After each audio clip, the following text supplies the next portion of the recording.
Good morning. This is a test to make sure that the class is being recorded properly. Let's see what happens.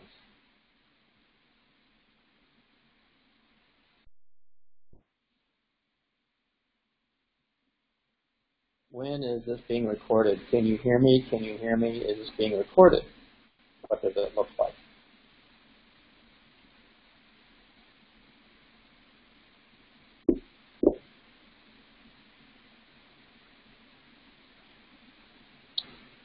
Stop recording.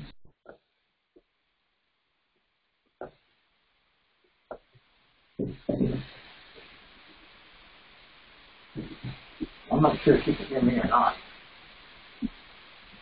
Camera is off. Off.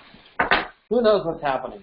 Hi, I'm Jim. Hi, Jeanette. Jeanette. Please meet you, Jeanette. Nice to meet you. So, and we're missing Don, and we're ready to go. On his way.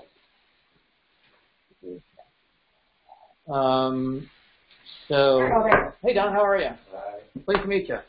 Good to see you. Nice to meet you. Remind me of everyone's status. You said you're not a property manager yet, but you're contemplating joining me in Sanity. Vicki, you're a property manager. And Don, you're as well? Yes. Yep. I want to cheat a little bit so I can communicate. And yourself? I'm a licensed realtor, not a micromanagement. No, okay. Is that something you're contemplating doing? Possibly. Yeah. Okay, so we'll get this party started. You know the routines. I'm not going to babysit you if you need to go to the bathroom and get coffee, whatever, just go for it. Where's the restroom? Right there. Okay. Yeah. So I'm really excited about teaching this class because I've been sued lots of times. I'm in 2 lawsuits right now. Really? Oh, yeah. So I always tell people, if you haven't been sued, you just don't have enough business or haven't been doing it long enough. And if you guys want to jump in at any point in time and volunteer some stories, I'd be happy to entertain them. So We're legally not allowed. Well, We can tell you, but then we'd have to kill you. yeah. I don't care. We're all in this together. I'm here to help you guys, and I'm also here to learn. So if there's some things that you have some tips or techniques that you know of, I'd like to add that to my class in my next presentation. So, and one of the things that I tell my property managers is, even though you're right, doesn't mean you can't get sued, right? You can do a walkthrough and demonstrate that the tenant destroyed the carpet, and they will still take you to court, insisting that it's wear and tear, as an example. I used to manage about 500 doors, and I'm down to 300 now because I got rid of most of my multifamily. So, and I've discovered that most of my lawsuits came from multifamily, so I got rid of them. Do any of you manage multifamily? Yes. Okay, so you know what I'm talking about. All right, so let's just jump into it. So anyone can sue you for any reason. Let's try to get this minimized here.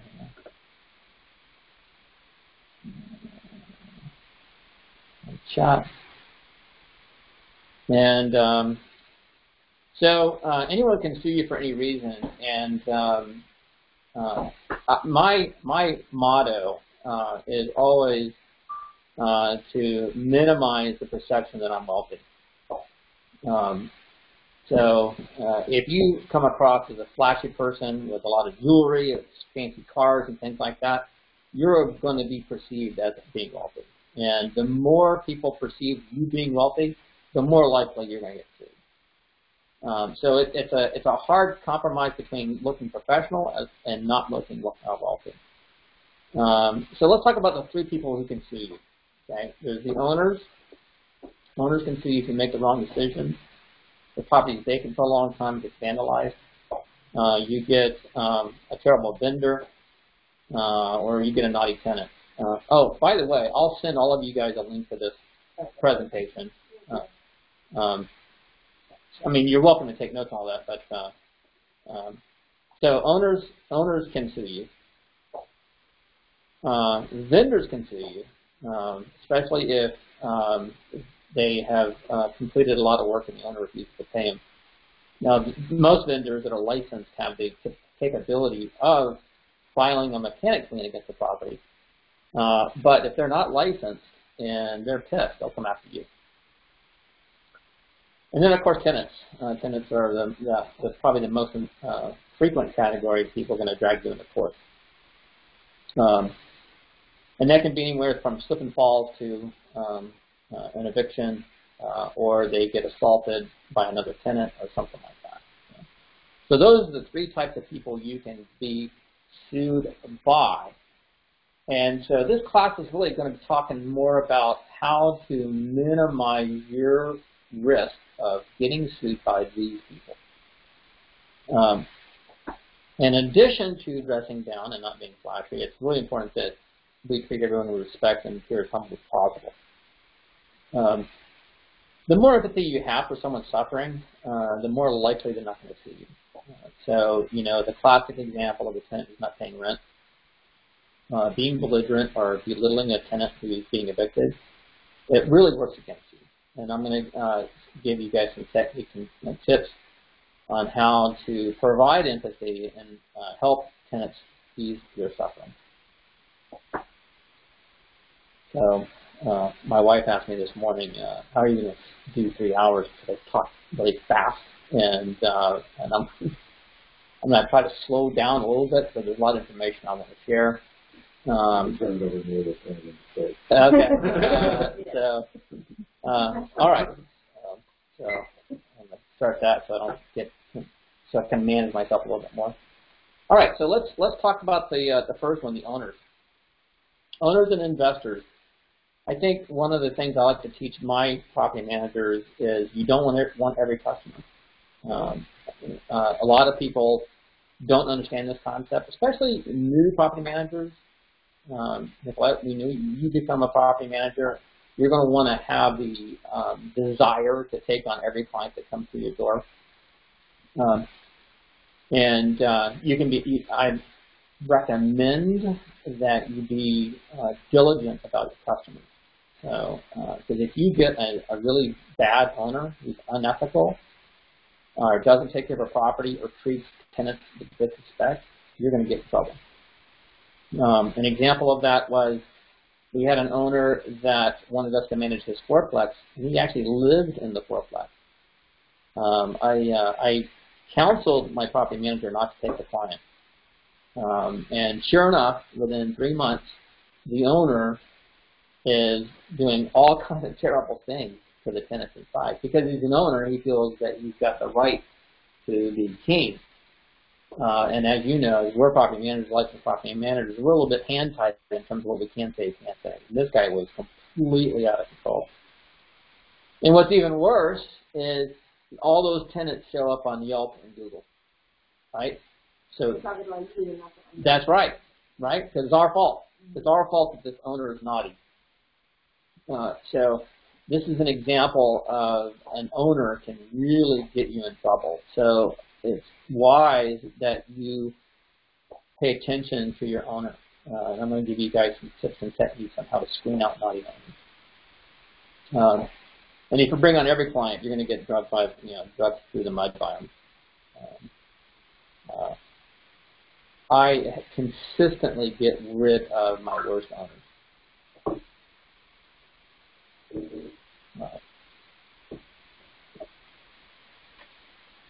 Okay, so start with phone call.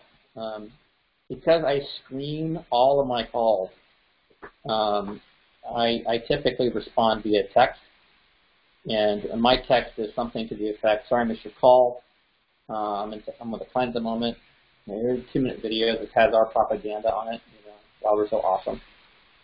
And then also I have some frequently asked questions on owners. And I do this text first. I deliberately do not chat with my owner because there's a 30% chance he's going to read some content and go, oh, wait a minute, I can't screen tenants?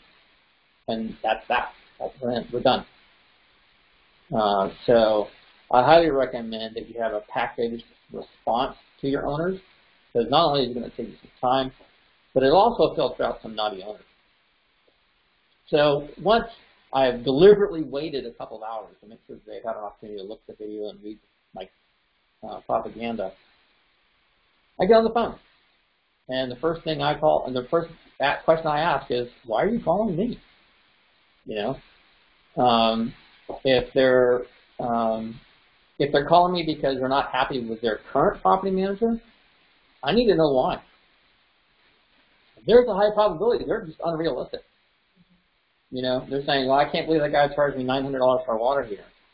Well, you know, that's a pretty good price, you know. I mean, well, I can get a used one up, you know, through Craigslist for $700. I'm like, okay, we're done. So I just let them tell me why they're hiring me. If, you know, if they're Susie and Bobby who've lived in the house and they're moving to North Dakota and they need someone to take care of the property, that's not my favorite client, you know, right? Because they need help. They need my help. Why are they firing the other manager? Not collecting rent, too many vacancies, not responsive. I get a lot of people that will tell me, well, my property's been vacant for 3 months. I say, whoa. So let's talk about that. Was it priced too high? Was the other property management company not doing their job right? Was it clean? Mr. Owner, you tell me why it's been there for 3 months. And, you know, sometimes they'll confess. Well, you know, my property manager said its market rent's only $800, but I want $1,200. Well, good luck with that. You know, I can't help you either. You know, you need to call them and adjust the price. It is not uncommon for me to tell an owner, you need to go back and be humble and come to Jesus and talk to your current property manager. If what they're telling me doesn't sound reasonable, we're done. And then finally, I ask what's important to them. You'll get some owners communicate differently, right? You know, some like text, some like email, some like phone calls. Someone like to come down to your office and spend an hour, you know, drinking coffee with you and driving you insane. You know, so I just listen to what's important to them. If they live in Omaha and they don't use email or text, I can't help them, right? I mean, I just can't help them. Everything we do is remote. All my property managers are remote. My maintenance managers are remote. There is no one in this building, right? We are not the traditional outfit, but you can come in and camp out with your property manager. We don't do that.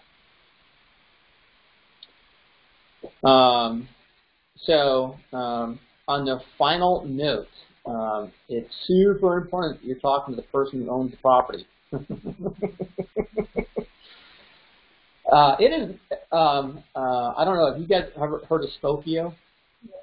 Okay. So, you know, we talked about I screen my phone calls and I send in my propaganda. I have their phone number. So I will reverse search that phone number and compare it to that name. 80% of the time I can bring up that name and match it to our tax record. So if I can match the guy talking to me and matches the tax record, we're ready to go. If I get the phone call from Heather and there's not a Heather on the tax record, I'll just, hey, listen, Heather, so what's the story? Oh, well, my dad owns it. Oh, no problem. I just have to have property management agreement with your dad. You can still have control and so on, but I have to have the agreement with your dad. Legally, you have to have that done. And a lot of people usually don't get upset with that. The only time you will run into problems is if the real owner is an invalid, you know, they actually just, you're totally on their last leg, it's about to check out.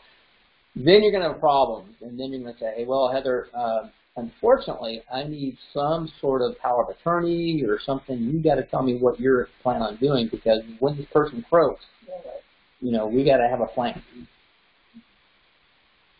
Don?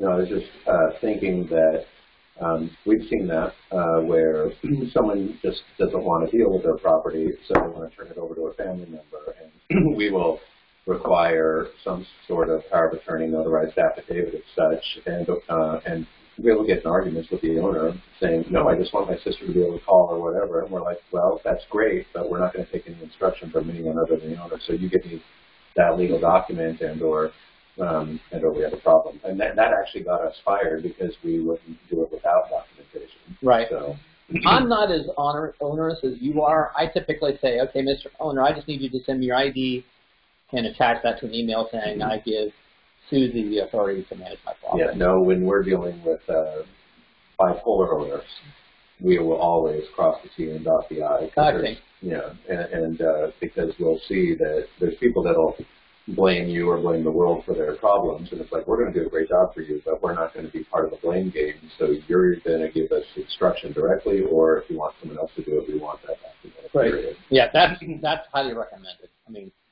you're better at that than I am. I'm probably more naughty about that. Okay. So let's go to the next one. Okay. All right. So let's talk about over-leveraged owners and investors. So I find this a more frequent occurrence with commercial owners. Did you guys manage commercial property? Multi-unit commercial. Okay.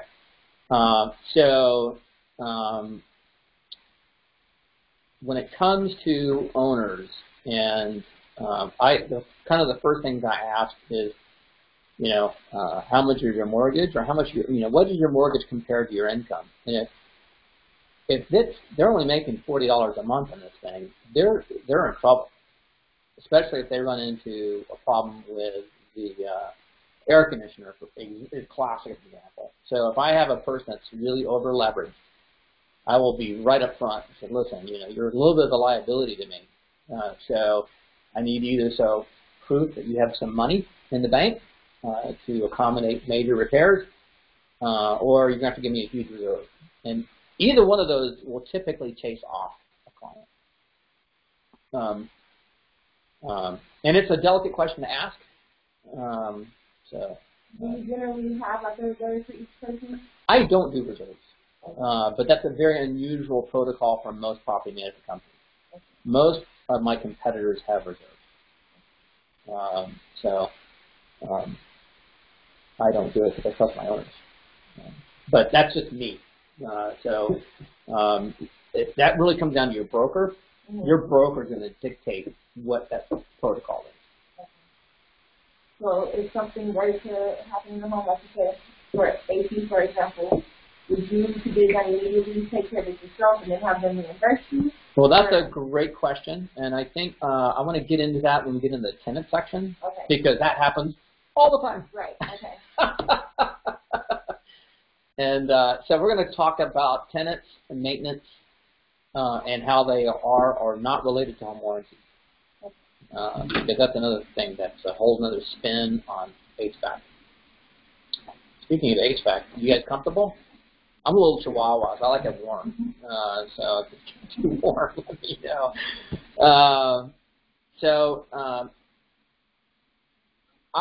For commercial clients, I've been thrown under the bus once, and I got nearly thrown under the bus 2 weeks ago. And so the first time I got thrown under the bus was a commercial owner wanted me to manage his building. And I'm like, oh, awesome. So I started managing his clients and his tenants, and half the place was vacant. That's kind of weird, How could that be, Because it was an okay commercial building, it appeared to be. Had a nice facade to it, nice parking, lot, and everything else. Turns out his roof was shot. I didn't know. He didn't tell me. So there's a huge storm. He had like 8 units available for rent. Of the 8, 3 were occupied. We had a huge storm. Tenant number 1 had just recently signed a lease, moved all their stuff in, and the water destroyed all their computer equipment. I'm like, how did that happen? And I talked to the owner, and he goes, oh, yeah, well, I had some roof issues. I'm like, holy mackerel. So I sent the roofer over there and goes, oh, Jim, this place, you know, the patch is going to run 15 grand. To replace it's going to be in the 60s, 70s. It was a big building. Mr. Owner, it's kind of silly for me to put in tenants if you're going to destroy all this stuff, you know. And I go, well, you need to get your roof fixed. He goes, well, I can't afford to get my roof fixed. I'm like, okay, then we're done. Because, you know, exactly. And so 2 weeks ago, I got introduced to another commercial owner. And so, since I got hit by a bus once, I decided that I'd go check out his roof. So I'm going to show you something.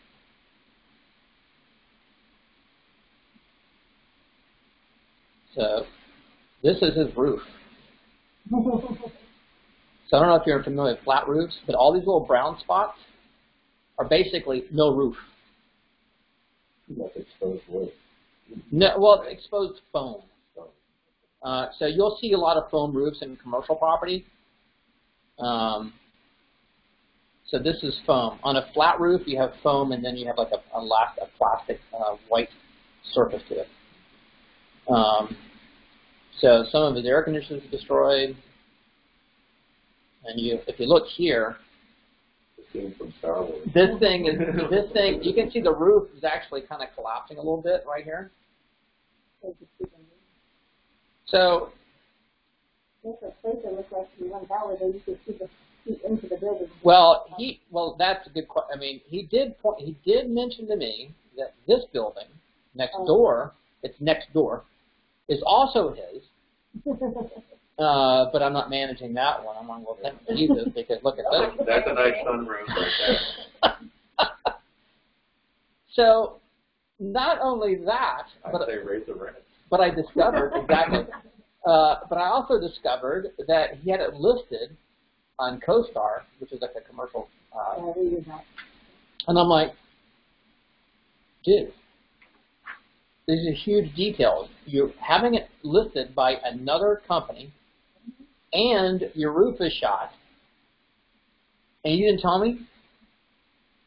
This guy was, so then I went and interviewed the tenants just to hear or confirm what I already knew, right? And so I interviewed the tenants, and they go, oh yeah, the roof leaks, the sewer doesn't work, the water doesn't work, you know, so it was a nightmare.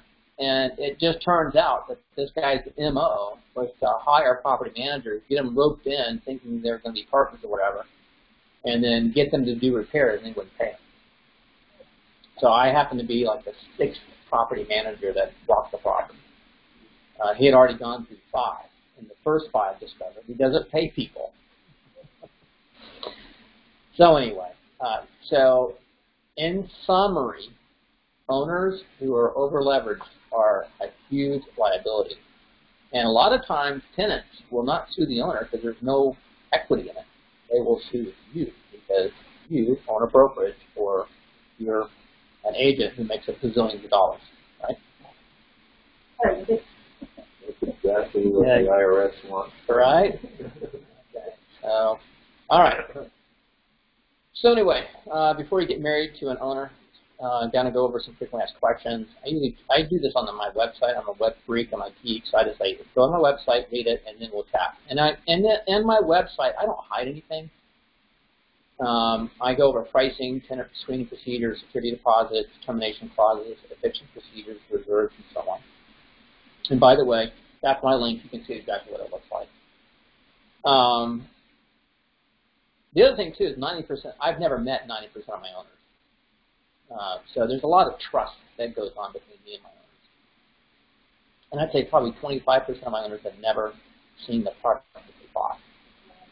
Because I represented them buying in the last recession.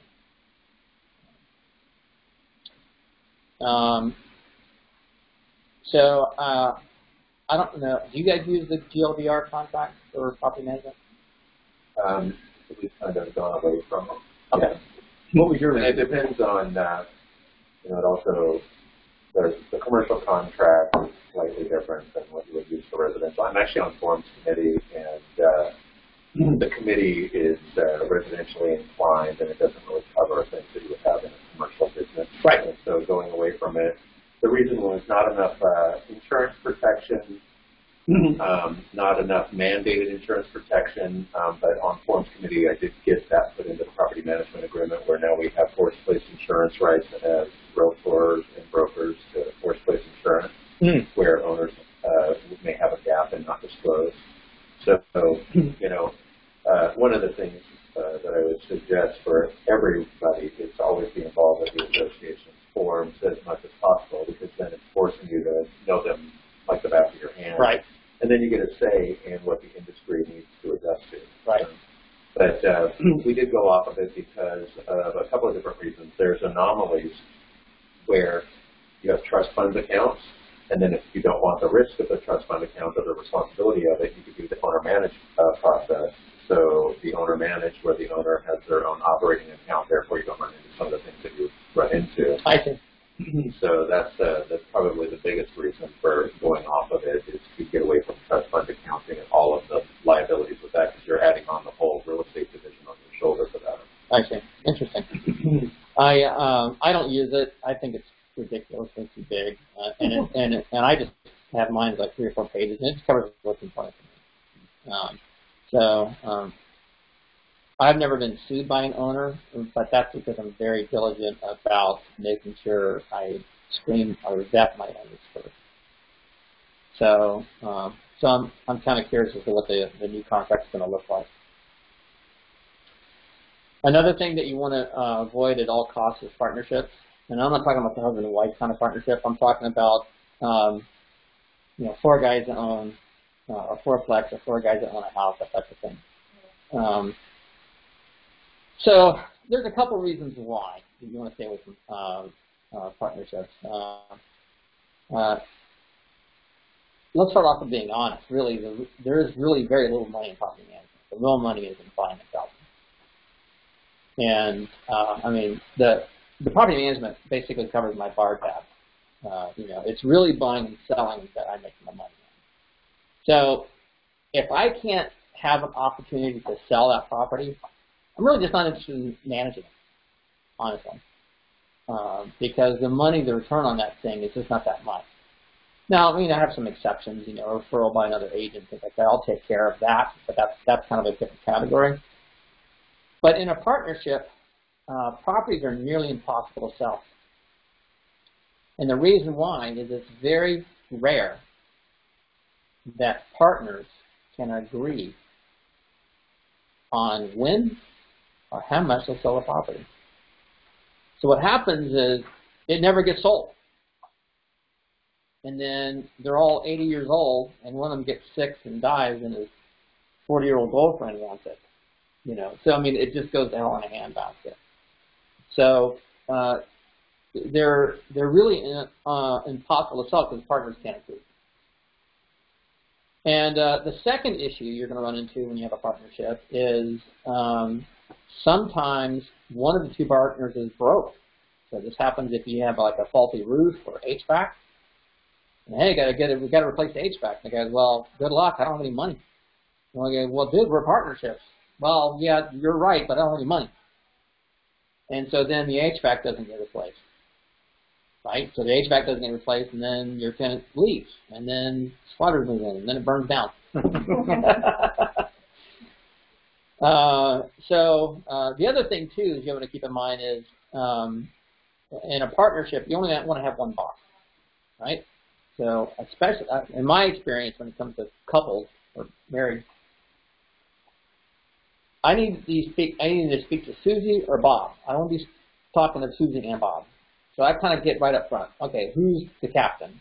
Now, it's okay that you want to get major repairs blessed by your spouse. That's one thing. But when it comes to communicating, I only like to have one person to communicate with. Especially when it comes to repairs. And Nicolette, you'll discover that every property management company has a different threshold of repairs. So ours, for example, is $400. So anything less than $400, we just fix it. If it's over $400 and it's not life-threatening or not going to hurt the building, then we'll get multiple bids and tell the owner. Is the tenant responsible for anything? In our leases, the tenant has to pay the first $40 in repairs. Okay. But every brokerage has a different. I do that because it eliminates the stuff like come fix my light bulb.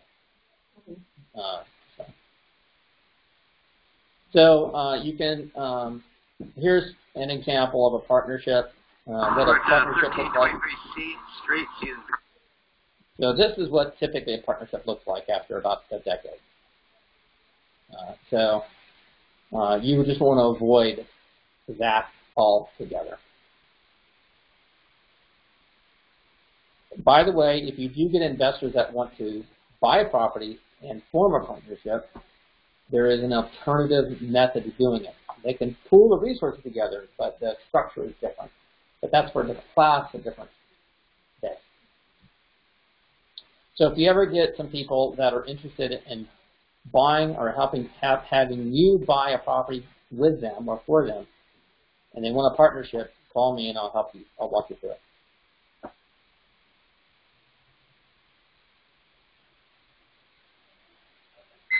Okay, multifamily. All I can tell you is if you're new, you should avoid this at all costs because it takes a tremendous amount of skill to manage multifamily.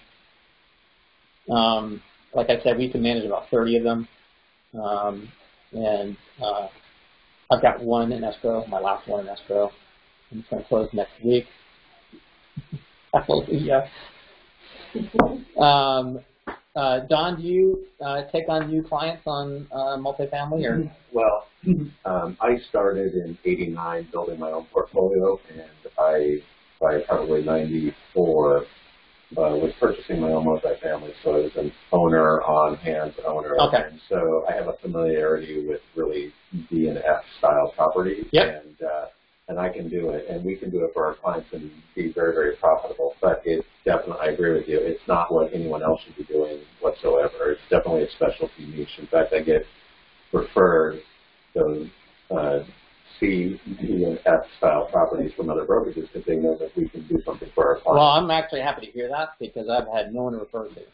Yeah, and again, most places won't touch it. So if I've got owners that come in and they've got multifamily and they want to shop other management companies, I'm like, okay, shop around. I want to know who else is out there as my competition, and they almost always come back. Or they'll go with someone, and then they'll get burned big time and shoot tons of capital in and not get any return on the investment, and then they'll come back, and then I have to use their income budget to try to salvage it. Yep. Yeah, but I have a forte for that because I actually own the same style of property. Oh, awesome. Well, you'll be getting some clients from me. No They're beat up, you know, like Adams and G Street. Yeah, so C is like where we are, and it's the average lifestyle. B is where we want to go. A is like luxury. So we're talking about D's and F's. Okay. Yeah, fourplexes don't exist in Summerlin.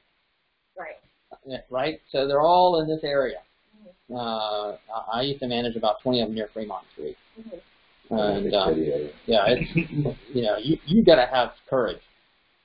So number one is they require older and more maintenance. A lot of your licensed trades will not work on them. Plumbers, for example, because they're all got asbestos in the sheetrock. And you'll get a licensed plumber walk up to him and go, tell me when you've abated the whole building. You know, like, have a nice day. That's not going to happen. And so you really got to get yourself in a pickle because you end up using unlicensed trades, and which is a whole other program. And so on that, on those scenarios, because A, they're older, B, they're cast iron piping and all of that, what we do is we evaluate the property as we take them on, and the goal is to make sure that they're have a primary insurance, a secondary, and a tertiary, and or any riders where we look at where can we have that asbestos coverage, where can we get some plumbing additional coverage, because we know what's going to happen. It's just a matter of when. And so we've been able to balance that out. Oh, that's a great tip. I'm going to add that to my class. Yeah. Because I just say that we're done.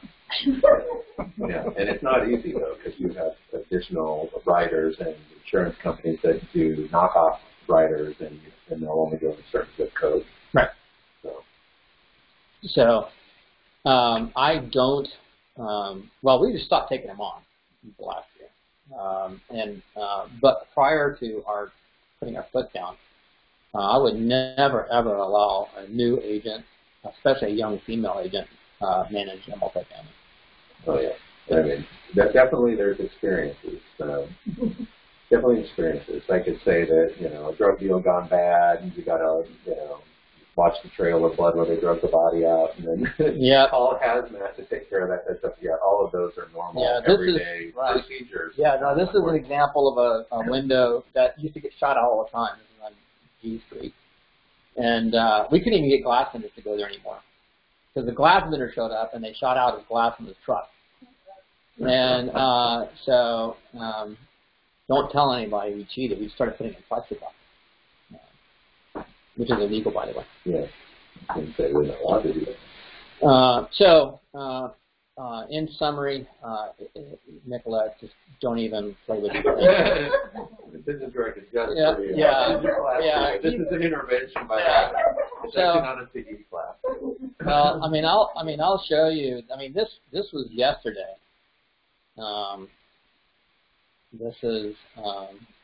This guy keeps stealing mopeds and dragging them to my multifamily. Excuse me. Yeah. Hey man, you gotta get rid of this thing. You can't be coming here. I'm serious. He kept working on his fault. You gotta take care. You gotta get rid of this thing. No. You gotta get rid of this thing. If you don't get rid of this thing, in 10 minutes I'm calling the police. Do you understand? You gotta get out of here. So he's Yeah. And he broke into the laundry room 2 months ago, destroyed the laundry room. Who's you, man? Listen to me. You can't stay here. All right. So that these confrontations. I'll be back in 10 minutes. If you're not gone, bring the police. Our maintenance teams, our leasing teams, and like if you see it, all you do is go out into the parking lot and just call the police and get them there and treat it as a crime in progress, and that you need someone right away, and then just kind of hang out. Because again, if they do the confrontation, those are never really good, and it's so easy to fall into the confrontation trap. Well, the problem is, I got to close on this thing, and I got to get rid of this guy, and I didn't have 2 hours. Because when you call the police, it's about an hour and a half to 2 hours. It's about 2 hours. Yeah. Unless you know area command, management, supervisor. Yeah. And if it's a Friday night, forget about Is this all over? Yeah. Pretty much. Yeah. Mornings at 0800, you'll get someone in within 15 minutes. So, so usually when I go to buildings that are vacant and I know there's a squatter inside, I'll go first thing in the morning because they're still asleep, and I'm going to get a cop within 15 minutes. Okay. So let's pretend we've gotten past, what time is it? How are we doing on time? All right, can you give me a 10-minute warning? Or can you hit me up in 10 minutes? Or just a break. So let's talk about onboarding clients. Let's pretend you've talked to your owner and you've agreed that they're not going to be a nightmare. You're going to move forward. I'm a checklist guy. I use Google Forms. And so there's a link here that you guys will have access to that shows you what it looks like. And on my Google Forms, I go through a lot of things like who pays what compliance is included. So I use this form as a way to generate my property management agreement. I also learn a little bit about my clients, what their expected rent, what they got before, and of course all this other stupid stuff like where are the mailbox keys, what's the mailbox number, what's your insurance name and number, all that stuff. And the nice thing about this form is that anyone can do it with a cell phone or anything else, right? They can just do it. And I tell them before you start the form, pull out your insurance and your HOA. Sorry, property manager problem. No problem. Hey, man. I'm trying to track down a key and over here from listening from a lot. No, I get waiting you. at vendors, waiting at the door for their something. Don't, hey, I'm familiar. However, this segment is for you, Vicki. It's the online, Oh, the onboard. a way to online Okay. Yeah. fill out the form of the property. Yeah. So that link above is a form that you'll have access to. It'll show you what it looks like. And you can play with it. Just put test PM on it so that I know you're not a real person. And then you know, we have a discussion about market rent, right? So market rent is a discussion that warrants some attention, because if I have an owner that is unrealistic about rent, I always send them my information about market rent and the 5 consequences of being with a market. And probably the number 1 consequence is vacancy. A vacant property in an F neighborhood is going to burn to the ground. You know, so. Well, you'll get tenants. They just aren't paying. Right, exactly. But also, from a financial perspective, it doesn't make sense. If the property is vacant for 3 months and they want too much rent, $100 more in rent, then financially they went backwards. So I always like to have a conversation about that. And remember, we had that conversation earlier about I text them, hey, you know, for information, and I do a reverse search to find out who they are, where the property is. I already know what the market rent is before I chat with them. And if they tell me on the form that the market rent that they're looking for is really close to market rent, we're in business. If they want $50 more than market rent, I'm not going to cry about it. It's like, great, let's see what happens. You're not going to take the Zillow's estimate? You know, I don't care. You know, if you want $1 million for it, okay. But I just like to warn them, you know. And we do that. We have a procedure in our brokerage where every property manager must send comps to the seller. This is what we think you should list it at. So that if it burns to the ground or a tweaker moves in, we say, well, listen, we told you not to do this. And here are we already told you why not to do this. Another thing I do I cover this at all? Hang on. I also, my clients, every week I give them a marketing report. So if it's vacant for a week, I'm going to say, okay, this is how many people looked at the property. This is how many people looked at the video of your property. This is how many showings we had. And if it's less than normal, I'll tell them, hey, you know, you wanted too much rent for this, and here's the data to prove it. I don't know if you guys use video, but I'm a video freak. We use video for all of our vacant properties. And we've discovered there's a huge correlation between the number of people who watch the video and how quickly it's going to move.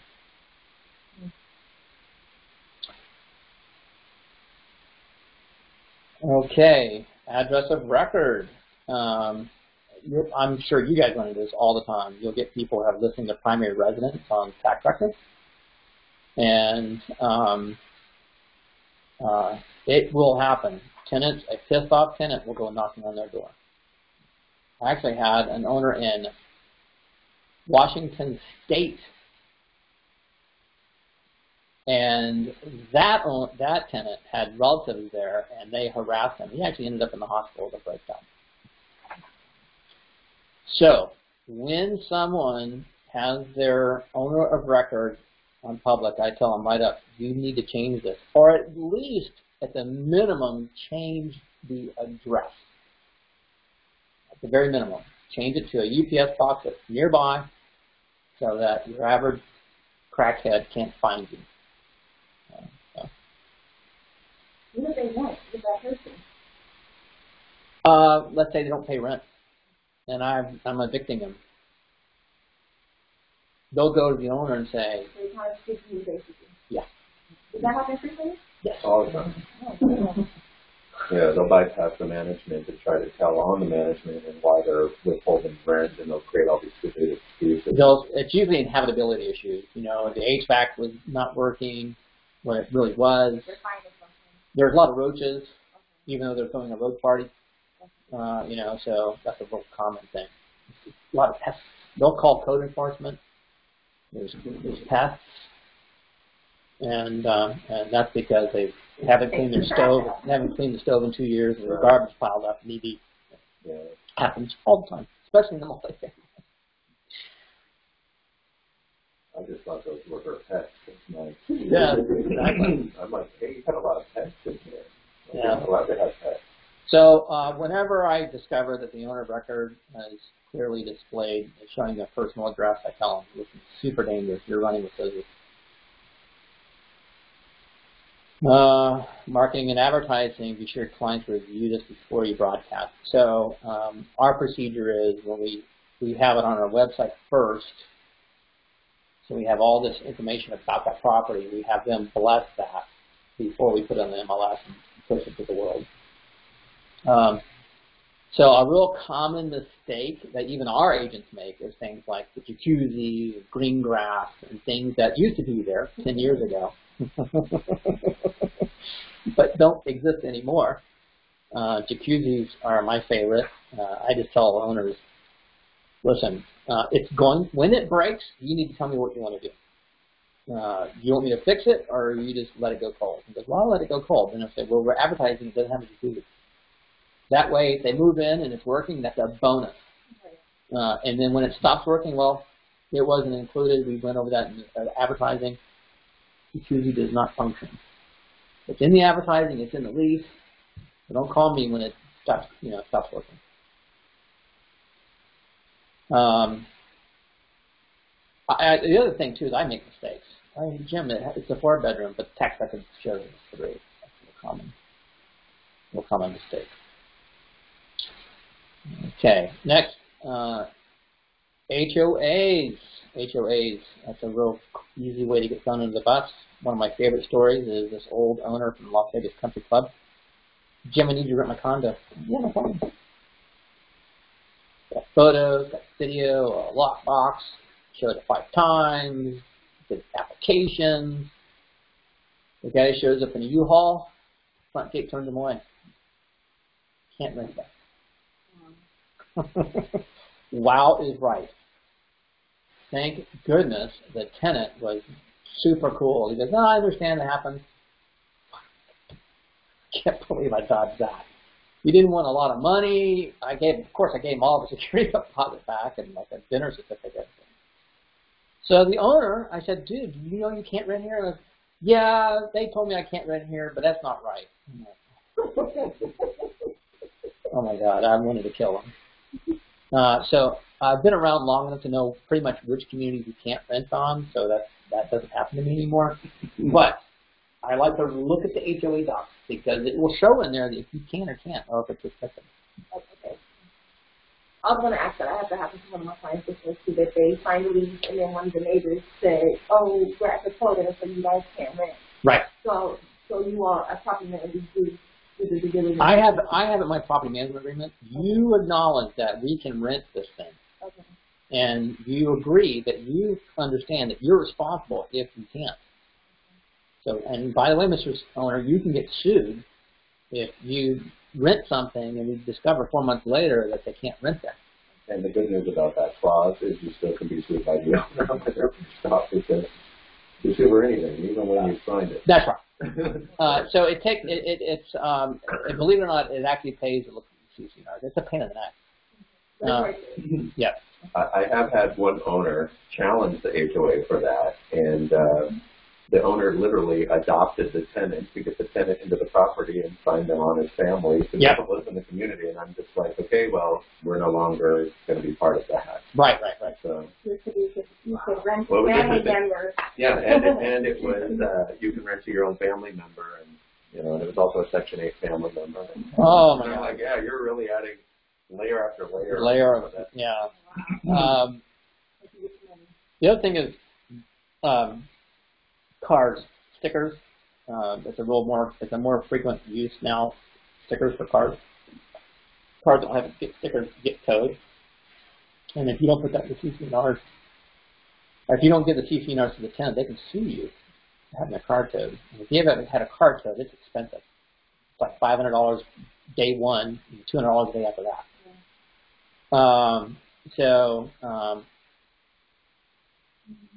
The other thing that's annoying is I had an electronic lockbox on a condo like 2 months ago. I went there and my lockbox was gone. I'm like, what the hell happened?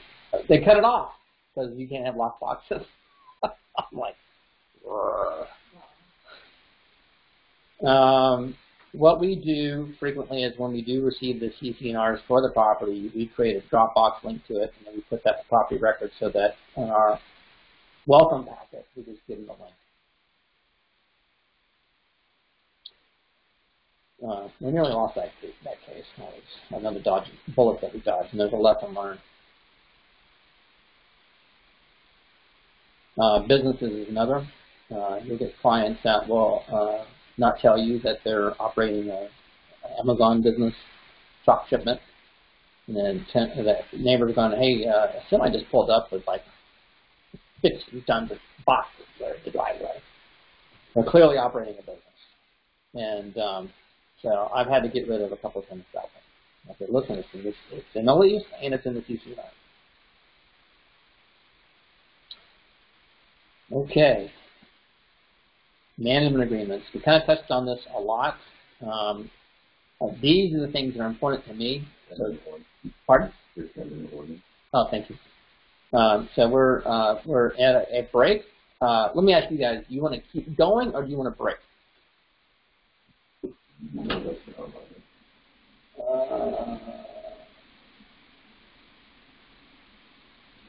Hold on. I'll quiz her afterwards, see if she actually learned anything. There's only one. Yeah, it's only one. So what do you guys want to do? You want to take a break, or do you want to keep going? Okay. Keep going. Okay, we're going to keep going. Okay, start-stop dates, startup fees, monthly percentages, and so on. We kind of covered some of these things. Recurring costs is a subject that that I have to review with my clients that we take them on board. Because sometimes they'll go, well, I thought you were taking care of the taxes. No, I wasn't taking them. You take care of the taxes. So who's taking care of the taxes, as an example?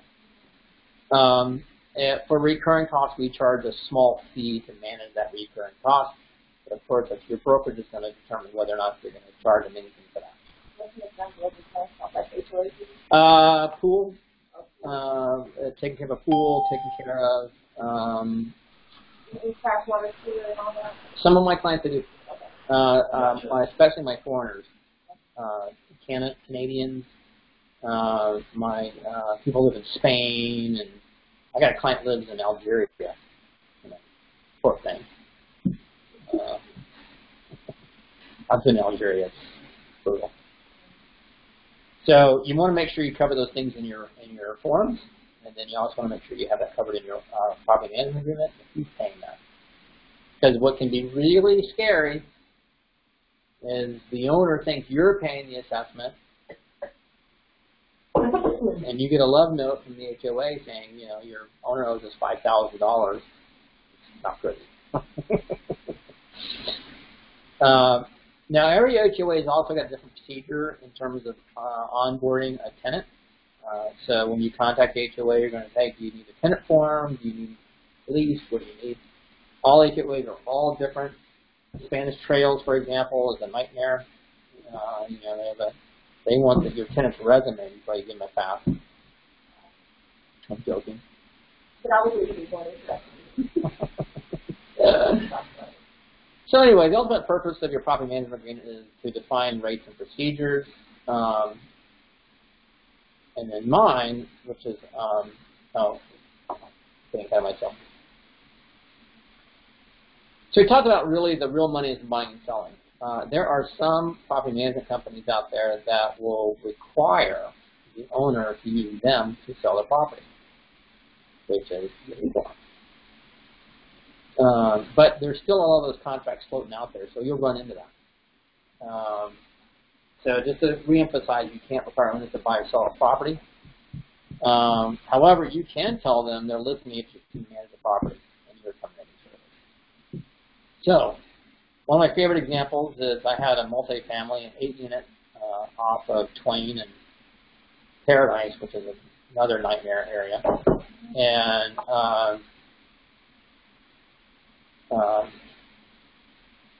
it was a 10 or 12 unit, and somehow I discovered it was being listed on CoStar. So, so I called the owner. I said, hey, ¿qué pasó?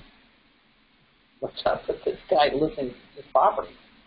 He goes, oh, he told me, you know, he could sell it for $1 billion, and the commission would be 0.5%, and he'd wash my dog. I'm like, oh, that's nice. And he goes, Jim, do you have a problem with that? I'm like, yeah, I have a problem with that. He goes, well, Jim, you don't have anything in your property management agreement that says that you have to be the listing agent. You're absolutely right. So I'm going to call that listing agent right now. I'm going to give him all the leases and the security deposit, and he can start managing tomorrow. And he goes, no, you can't. Well, why is that? Well, because the listing agent's not a property manager. I'm like, well, give it a choice. Yes. I see that frequently. It seems to be two companies that work together, where one will have a listed residential, one has a listed for sale. It's very seldom. I only do it when the property came to me from another company. So I get a lot of referral business. So there's a guy, for example, at Realty One gives me clients all the time. And so if the owner decides to sell it, I give it back to them. And say, hey, Kurt, your owner just told me he wants to sell it. You need to do your thing. So that happens. How frequently, if at all, will a story happen where you have the tenant in place and the owner is trying to sell at the same time? All the time. I got one right now. So I probably move 2 or 3 a month. Does that lease stay with the Yes. It goes to the new person who's buying? Correct. Okay. However, I always warn owners, and owners feel the same way, but I would tell my owners, you'll get about 5 to 10% less money because of it.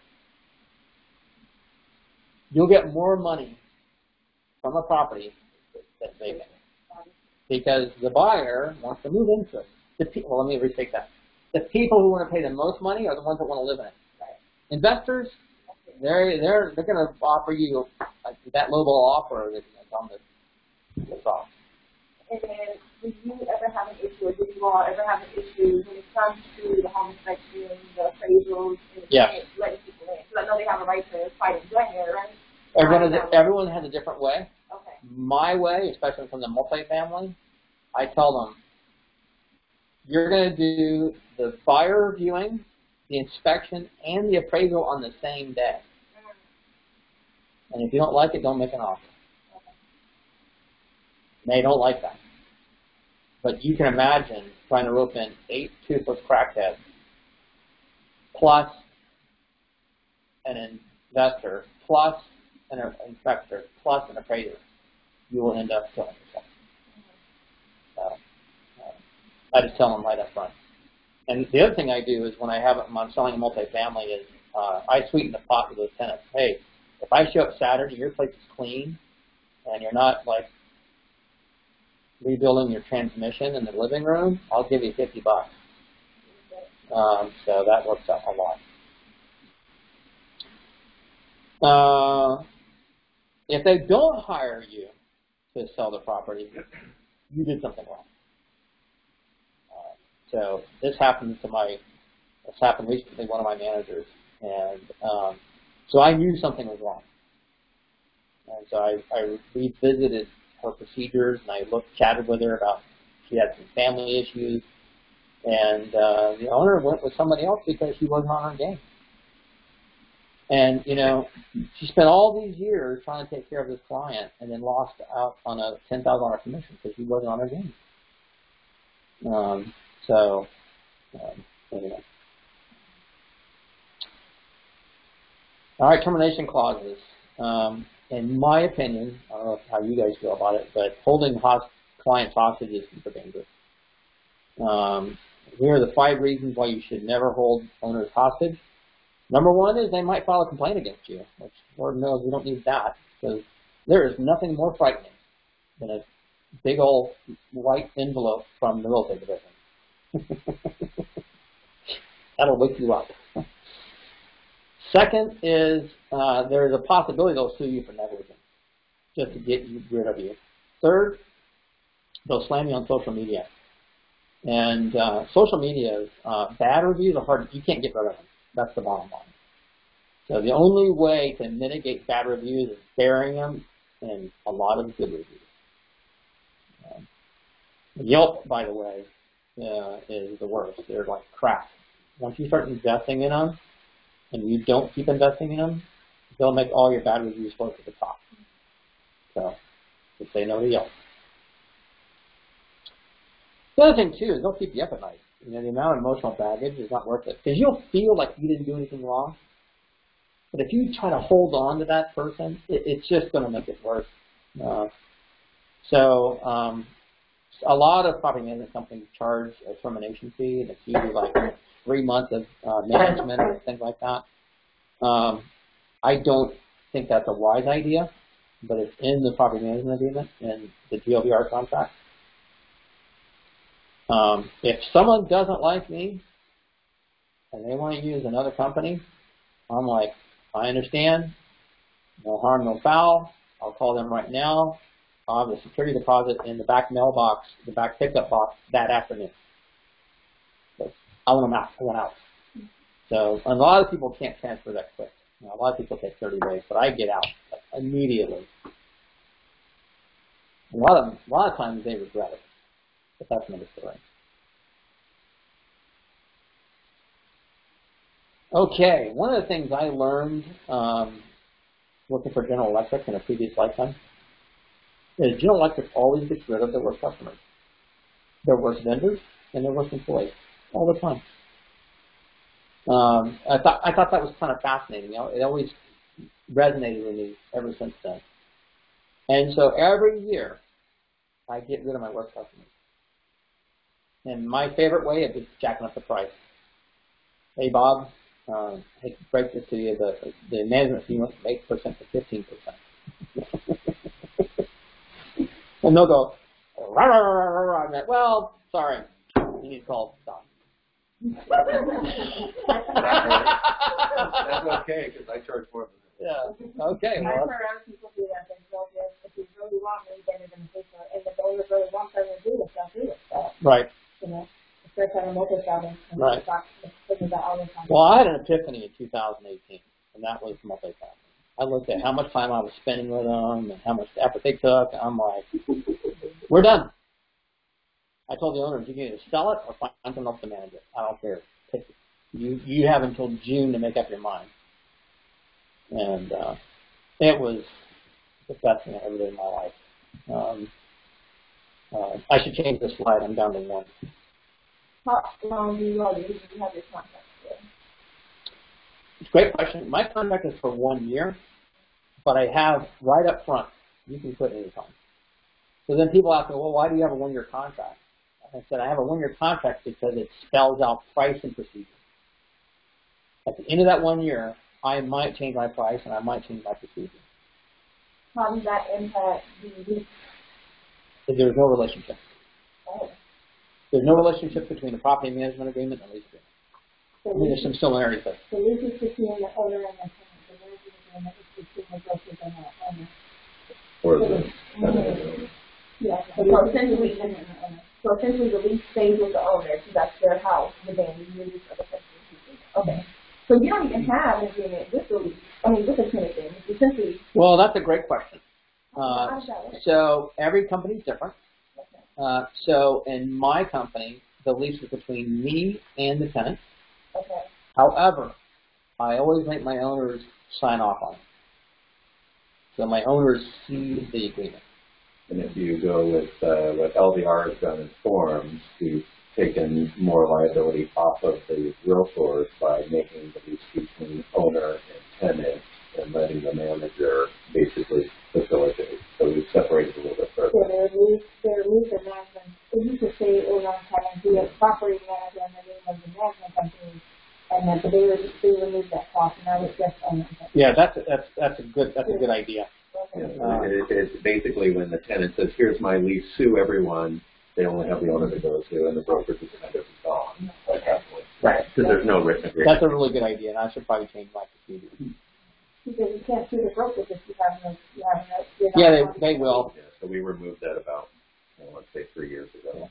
You said that's another reason why they go to the owners if they have issues. Well, the thing is you have to, by law, disclose who the owner of the property is, and even though the contact information is still through the brokerage, but that does not need to be signed by brokers any longer.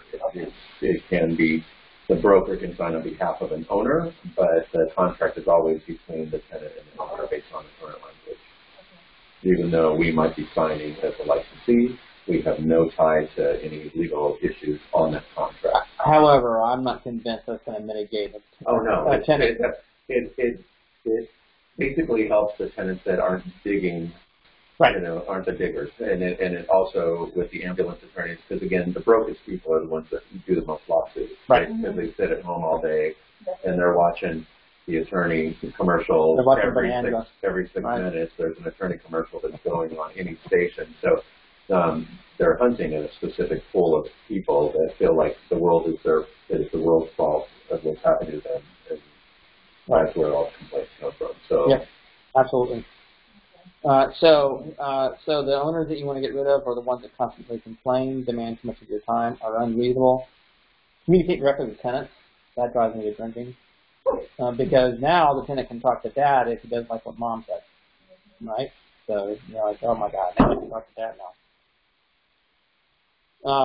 I've actually had racist owners. I had one 8 months ago. He's constantly calling me saying, these people are in my house. I'm like, dude, I can't believe we're having this conversation. So I let go of that guy. Owners who don't like you, the resources drag you into court. And I also put a link to my Dear John letter. So, I always say, this didn't work out. Have a nice day. Moving on to the next liability is your tenants. And by the way, owner experiences with naughty tenants is why we're hired. I mean, if our job was easy, we wouldn't have a job.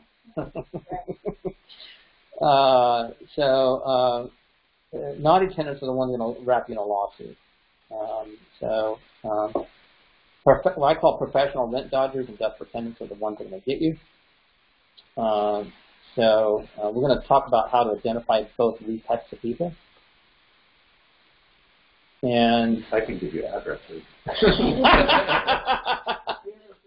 Addresses were those people. Thankfully, our screening processes have gotten so much better over the years that I've been able to pretty much eliminate all the professional rent dodgers. However, you're still going to get desperate tenants who, for whatever reason, are in a desperate situation. But at the end of the day, if you treat your tenants with respect and provide a safe, clean space, you're not going to get a lawsuit from tenants. I mean, a lot of I have followers, I'll sell a multifamily building, and then they'll call me a month later going, oh my God, do you have anything else? So I have a lot of tenants that follow me around. We'll sell the building. They're like, can you help me get something else? And what do you have that I like working with you? So a tenant who gets respect and treated fairly, they become buyers. Again, this gets back to a good, healthy screening process is your pipeline for future buyers.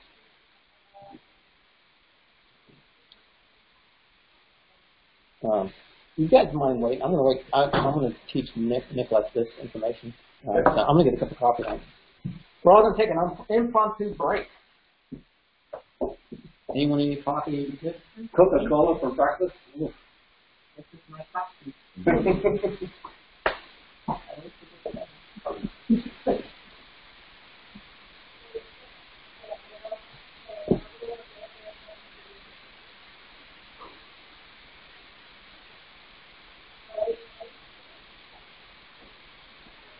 Extra out on the fire to put out.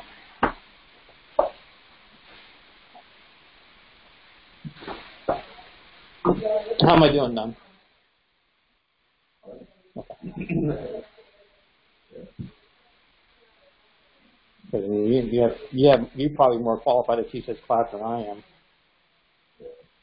I was going to say, you're doing fine. I know that when I saw your email come over, I'm like, oh, we may as well go get some credit. And, Vicki does basically everything she does, the property management, volume, and I kind of delegate to her, so it's always good to come in here because basically I'm looking at how do we, taking little things and that I keep or that I forget due to being caught in task of business to go back and do on the business tweaks. Right. So the nuggets, the little nuggets usually add up. The little thing, and most of the time it's stuff you already know, you just haven't been able to get back to, and that little reminder, oh, I've got to get that on yeah. the time for a project. Well, that leaves with the owner is a really good tip. I'm gonna definitely run with that. Yeah, just pull that. It's on the transaction desk. Yeah. Well, I don't use transaction desk for legal, but yeah, that's easy to change. Yeah, but you can pull that up and you can see all the changes. The only time, basically, there were some decent changes that we got through the legal team that ended in about 2018-19, and then in 2020, Blanchard stopped all the committees, and then COVID added on to that, and so we've really been kind of frozen with only internal changes, which no one's really happy about, but it's there for you, and it's got some good stuff in it.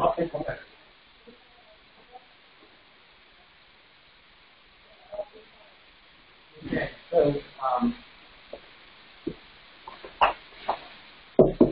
moving on to tenant and screening. In my opinion, tenant screening is probably the most valuable component on avoiding lawsuits.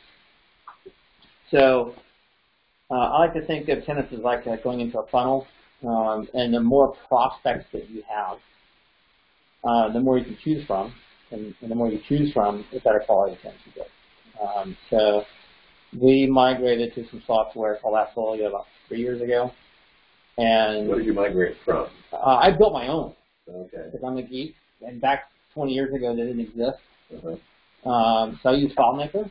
Yeah, so we use, obviously, the same thing. We would do paper files, which had the sleeves in them that were very good about the information on the property status, the owner status, the tenant status, and then you've got your notices, etc. So then we took that electronic, and then we shopped and shopped. So I'm always interested when people switch, if they are switching, why they're switching. So right. We're on AppFolio as well. Yeah, so AppFolio changed my life. I mean, the fact that the tenants can pay online or at 7-Eleven, yeah, huge. And CVC pharmacy. Yeah, that was a life-changing event. So one of the things that we're talking about, Nicolette, is the software that is used for property managers, and it's very reasonably priced. My favorite thing about it is when you turn on a property, it pushes that property to 1 million different websites. Mm-hmm. And so there's some overlap between MLS and AppFolio. Mm-hmm. I've seen AppFolio and I've seen clients the application. Yeah. Yeah. So whenever we make a property live, it goes on to 40 different websites, mm-hmm. which is huge. And if it's priced right, one property will generate 30 leads a day. Speaking of, do you guys, and I'm sure this is probably something like that, a cutoff? I know one time you told me to 20 applications for one property. And he's collecting applications for each person, and he's not refunding them. Well, so this is what you should do and what you shouldn't do. Oh, my God. Ethical practice. Yeah, that's, in my opinion, very unethical. And granted, his application is 25 hours, but it doesn't matter. At some point. Well, the cost of the application is about $25. Okay. So if he's only charging $25, he's not making any money. He's just driving himself to drinking. The times 25, why give these people their money back? No. It's not his money. Okay. No. AppFolio charges $25. So if someone applies to my property, that $25 goes to AppFolio. I don't get a penny. Okay, before you even see anything. Right. Oh, okay. Yeah, it's online. Okay. Yeah. So, and we only do online. Oh, yeah, we do. Okay. So, but there are some companies that charge $100, $150. Somebody told me $200. Really? I know everybody has their thing. Everyone has their thing. There's a lot of reasons I don't charge more than $25. Because in my opinion, more applications is better. But I don't mislead people. Mm-hmm. I'm going to get into that in a second. Okay. So you're getting ahead of me. Okay. So let's get to the concept of more tenants, more prospects equal better tenants in the long run, right? So we do get 30 people a day on a property, but I have methods of screening out 28 of them. There's 28 of them I'll never see here again. One needs to get out the credit card. That's going to screen a couple. Well, I don't even let them get that far. So I'm going to kind of talk about that technique.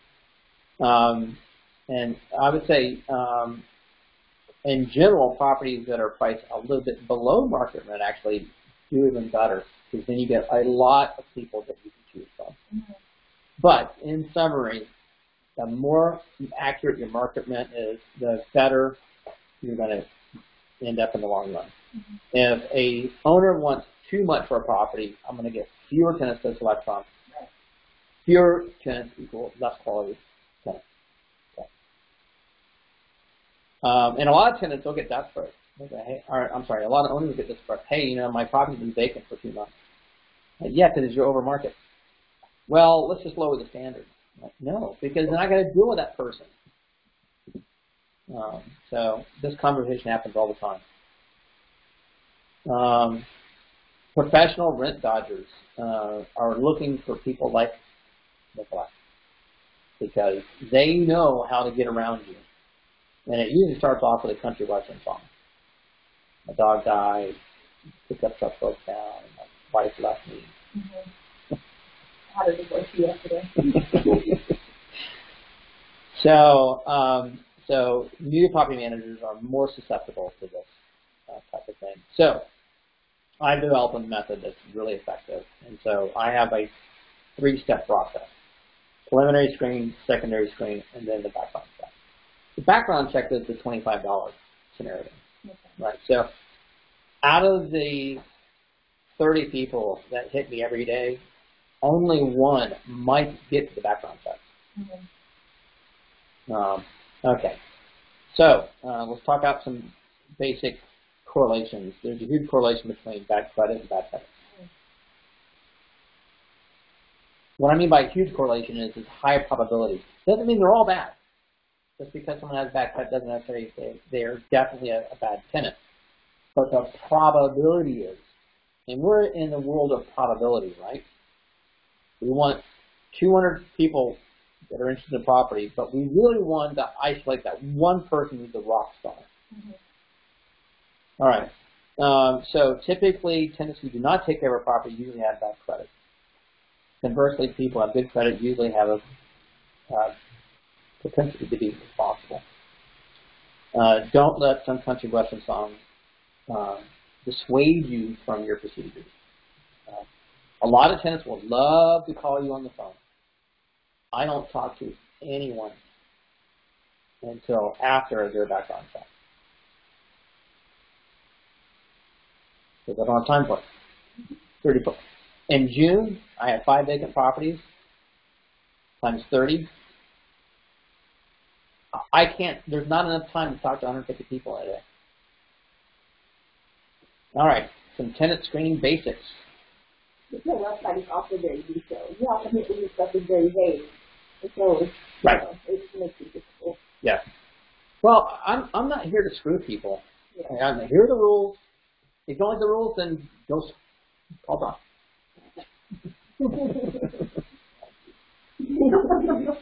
Okay. Okay. All right. So tenant screening basics. Managing your phone is super important. Probably whenever I get a new property manager or a new agent, they're my favorite because I can train them early. My agents that have been around a decade, they're the worst because I got to break them all these bad habits. The number one is answering the phone. I know it sounds counterintuitive, but you should never, ever, ever answer unknown numbers. Essentially, there are a lot of people you never want to talk to. That's the bottom line. And you'll get tenants, they'll go, I want to talk to somebody. And my response is always, terribly sorry. This is my method of tracking music. Nothing personal. I treat everyone the same. I never talk to anyone. Ever. So one of my favorite phrases that I like to tell my agents is, it's illegal to discriminate. It's not illegal to have poor customer service. If the division put a love letter for everyone who had poor customer service, there'd be a line around the block. Okay? You'll never be called a division for not returning a call, ever. But if you discriminate against somebody, You just have to return no one's call. You're done. Or everyone's call. that's ding, ding, ding, I never return anyone's call.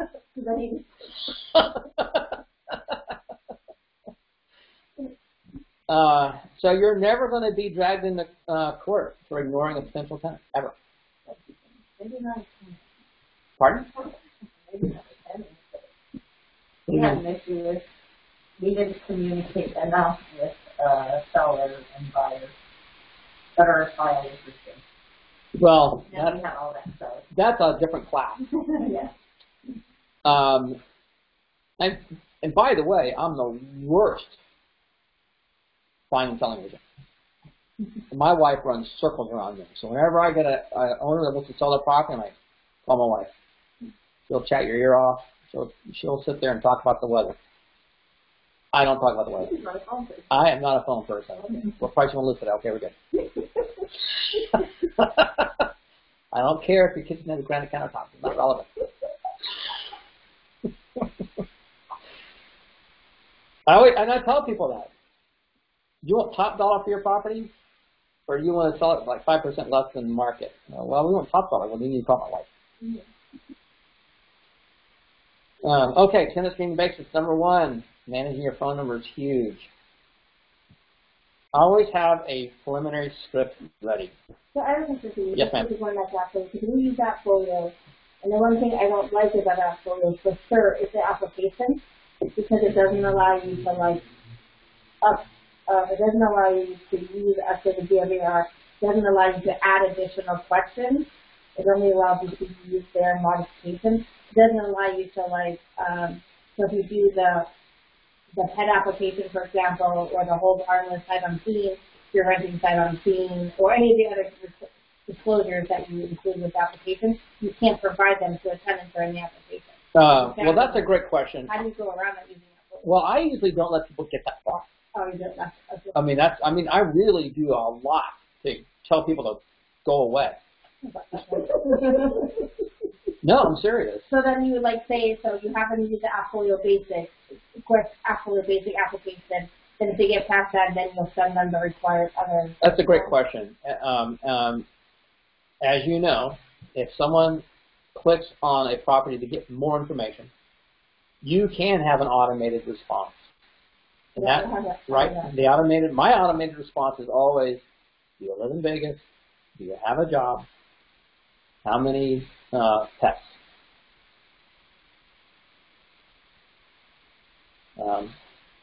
So that automatically goes back to them. Now, only 1 in 10 is going to reply to that. But in terms of people calling, I use the same line of questioning. They don't have access. They cannot apply until they've gone through my screening. Occasionally, I'll get some crazy person that will apply. I'm like, what are you thinking? It says right there, minimum credit $650. Okay, preliminary screening. So of the people that hit us, of those 30, 15 will come via phone, 15 will come via email. Either way, they're going to get the same question. Do you live here? Are you employed? How many giraffes do you own? And this link will give you an example of it. I'm a full-on geek. It's in my phone. So if I'm having dinner or whatever, I can just go copy, paste, send. So the other benefit, because I'm not talking to anybody, is that doing a track record of the conversation. Are they answering my questions? If the tenant's not answering my questions, we're done. I'm not going to call them. I'm not interested in their country western song. Because they all want to tell you their country western song to avoid answering those questions. Well, I had a job. Call me when you get a job. So after we've gotten So let's talk about that preliminary screen. That usually filters out what I call the hopeless, right? The people that are in California or Idaho moving here. I don't take people moving out of town. They have to be here. They have to physically go see the property because 80% of them move in and go, well, I had no idea that I was living in the barrio. Like, well, you know, I don't have those conversations anymore. So if I get someone from California who goes, I'm shopping around for rentals, like, great, let me know when you're here. And pets. Very few of my properties take pets. One little chihuahua will destroy it, a house. So at any point in time, I don't like the tone of the tenant, or they're not giving me the answers I like, or they just don't smell right. I'll get back to you in October. I just never get back to them. It's a very controversial subject. You know, I don't respond to everybody. I don't talk to everybody. But let's pretend they get past the preliminary screening, right? They live in Vegas. They've lived here 3 years. They have a job. They still have a job. They're not, you know, some unemployed blackjack dealer, and they don't have 5 service analysts. Then I'm going to go to the next thing. Why are you leaving? Why? I always like to ask right away. Why are you leaving? It's got to make sense. And if they go, oh well, the property I have is too small, and I'm like, well, this one says you live in 1,000 square feet. You're moving to one that's 800 square feet. That sentence doesn't make sense. So half the tenants don't know that you can look that up. My other one is that the landlord's a jerk. There's too many roaches. 80% of the because it's on the roach party. Bad neighborhood. You know, these are all red flags. And then how long? I did a little bit of a survey years ago, and I discovered there's a huge correlation between good tenants and how long they've had their cell number. And they almost all answer truthfully, which is kind of surprising. You know, if they come back, if they send me, they've been in Vegas for 5 years, but their cell phone they've only had for 2 years, probably because it's running it from somebody, creditors or whoever. Or they can't pay the phone. Since I don't manage any more multifamily, you know, that used to be a preliminary screen. How long, what neighborhood do you live in, and how long have you had your cell number?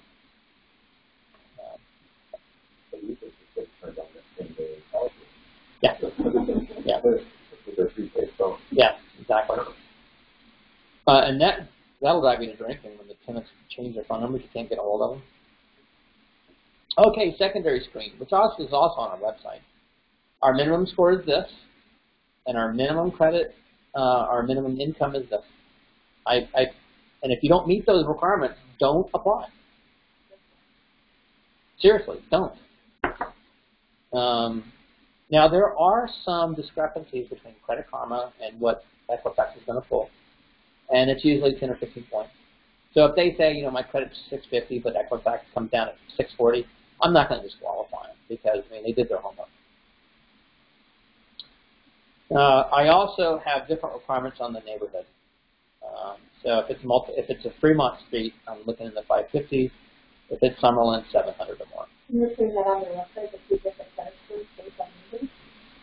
I don't put the 2 different credit scores. I put your credit score for this property is this. In the list, put it in the listing? I do. I've seen that. I've seen some of them where you have to have a 750 or better. And I'm like, wow, that's going to be a little fun. Well, yeah, and here's why. It helps, from my perspective. It helps everybody. Yeah. You're not wasting everybody's time. The other thing, too, is you're not going to get someone with a 700 credit score moving to downtown Fremont. Ever. And if you do, they will soon learn their mistake and they'll be leaving soon. But it also gives those who are not as great an opportunity. That's exactly right. Hey man, I came from nothing. That's why I did my time. You know? And I tell them, well, if you don't know your credit, pull it. It's free. You want to do it free, or you want to charge $25 for me to tell you what it is? Oh, I guess I'll do it for free. Okay.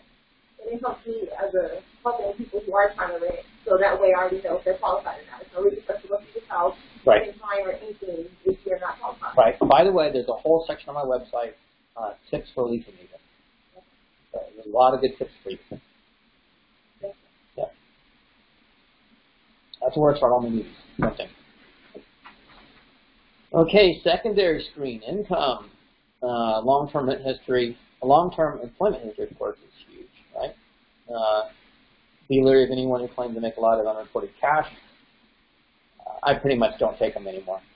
I used to in the multifamily, but since I was multifamily, I'm done with it. Self-employed is a kind of a different category. So if they're self-employed, I'm a little bit different there. I am looking for 4 times rent, and then I'm also looking at their bank statement. Well, I'm in cash, and I log down. I also don't take a full year of rent in advance because getting rid of a naughty tenant is nearly impossible. And by law, we can't take more than 2 months. 2 months. What's the law? I think you can do 3. But even then, I don't take them. You can't charge more than 3 times the student fund. They can take a full lease in advance upfront. Yes, they can, but I don't. Because getting rid of it is super hard. That's the student fund. Yep. And you will get some naughty people that are going in and in and in, and I pay full year. Unless there's a lease violation. Right, and then by the way, evicting people on a lease violation is no picnic, as you know. Now, if I do, here's how I mitigate somebody who has questionable income, but good credit. I'll tell you what, I'll do 3 times security deposit, and I'll give you a 2-month lease, and we'll renew that lease every 2 months. That way, if they get naughty, I can give them a 30-day and have a nice day. On my multifamily, I only do 30 days. Makes sense, right? Is that how often people move? No. I know it's such a trend. It has nothing to do with how often they move. I've had tenants that lived in my Stewart property for a decade. Oh wow! It's to help mitigate the. But if they become naughty, I can get rid of them. Okay. And people will fall off a cliff. You know, I had one guy that had a 755 credit, paid rent religiously for years, and then met a crackhead, and that was it. And then he destroyed the place. When it comes to multifamily, I only do 30 days. Secondary screening. Okay, they've survived all these ridiculous lines of questions, right? The next thing is secondary screening. Before it's showing, get their ID, especially for you ladies. And if you're meeting a client by yourself, you need to send that ID to your broker or a close friend, whatever. I'm meeting this person at 3 o'clock. If you don't hear from me, send in the Calvary. The other thing I like to do is I like to pull them up, see if they're naughty. You know, again, multifamily, you'll have people that have warrants for their arrest. They don't even know it. You don't want to. I'll get back to them. They're denied based on criminal. Something came up. I'll get back to you. So just be weird. I know. It's illegal now to deny an application solely based on criminal. So if they check all the other boxes, but they have a criminal history, you cannot deny a thing about it. Let's talk about the difference. Hang on. Let's talk about the difference between. Everybody doesn't know that. I'm telling you. Hang on. It is a HUD violation if you do it. It's only a $250,000 fine if you're caught. Let's talk about that for a second. If you take their application and you deny them for that, you're absolutely correct. If you look them up and they have a warrant for their arrest, you will get back to them. It's that they've done the time for the crime, they're not supposed to. Now, against not selling them in. I will also tell you, some of my favorite multifamily tenants are ones that are ex-felons. And I've discovered they do not want to go back. They have done their time, and they are not interested in being naughty. So I take felons on my multifamily every day of the week. But they're not going to be, camping out by the pool in Summerlin. There's usually a correlation between some of that stuff that's going to roll into the other streams. You're going to get few and far between who pass the other stream and still have this. Right. So remember, we talked about the 30? Yeah. I'm getting it down to 1. Right. Because the one that applies is going to be the rock star. What about Ben? If it's multifamily or Summerlin. is there a law or rule against loans? Or is that just I think there is. There is a law. Yes, there is. They said you can't deny someone on an eviction. Yeah, for sure. That's why you get the opportunity as landlord to triple the deposit. So, Now, the Sisolak came out with that, didn't he? yeah, right now. Yeah, because Yeah. COVID. okay. Is that new? Well, it's definitely in place and reiterated for sure because of COVID. But if someone has an eviction, you are, again, an eviction doesn't mean that they're chronically getting thrown out. They could have a medical issue, been tied up, not had rent, and been evicted during their coma. And that happens. And then when they get back out. So could you deny someone based on an eviction and then get an attorney? You could be sued for any reason, right or wrong. So if they got an attorney, they're going to go for, hey, you denied them because of eviction, and this is a sweet lady that But they're not it's not a protected class. But you are allowed to go up to 3 times the deposit to compensate for a future eviction. Right, everything as far as I'm saying, still not. In summary, it's a gray area.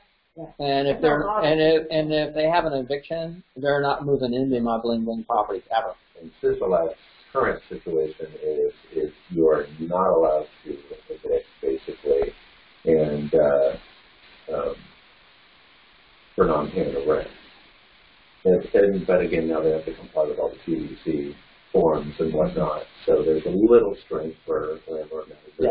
Basically, telling you it's not there's no black and white in anything when it comes to any of this. Right. For me, if it's susceptible or squirrely or in doubt, I'll get back to them. Because I have a client right now, he has this eviction for 3 years ago. And we're done. Next. Everybody's like, no. Some people will take it, some won't. Some will want the 700 square, some will want. But we're getting back to a different issue, and this is called surviving as an agent. Different. Each broker is different with their requirements as long as they're not violating health, they can do what they. If you want to survive as an agent and get out of the trenches of doing leasing, you're not going to spend any more time with that person. Yeah. If you're the showing agent, no doubt about it. Yeah.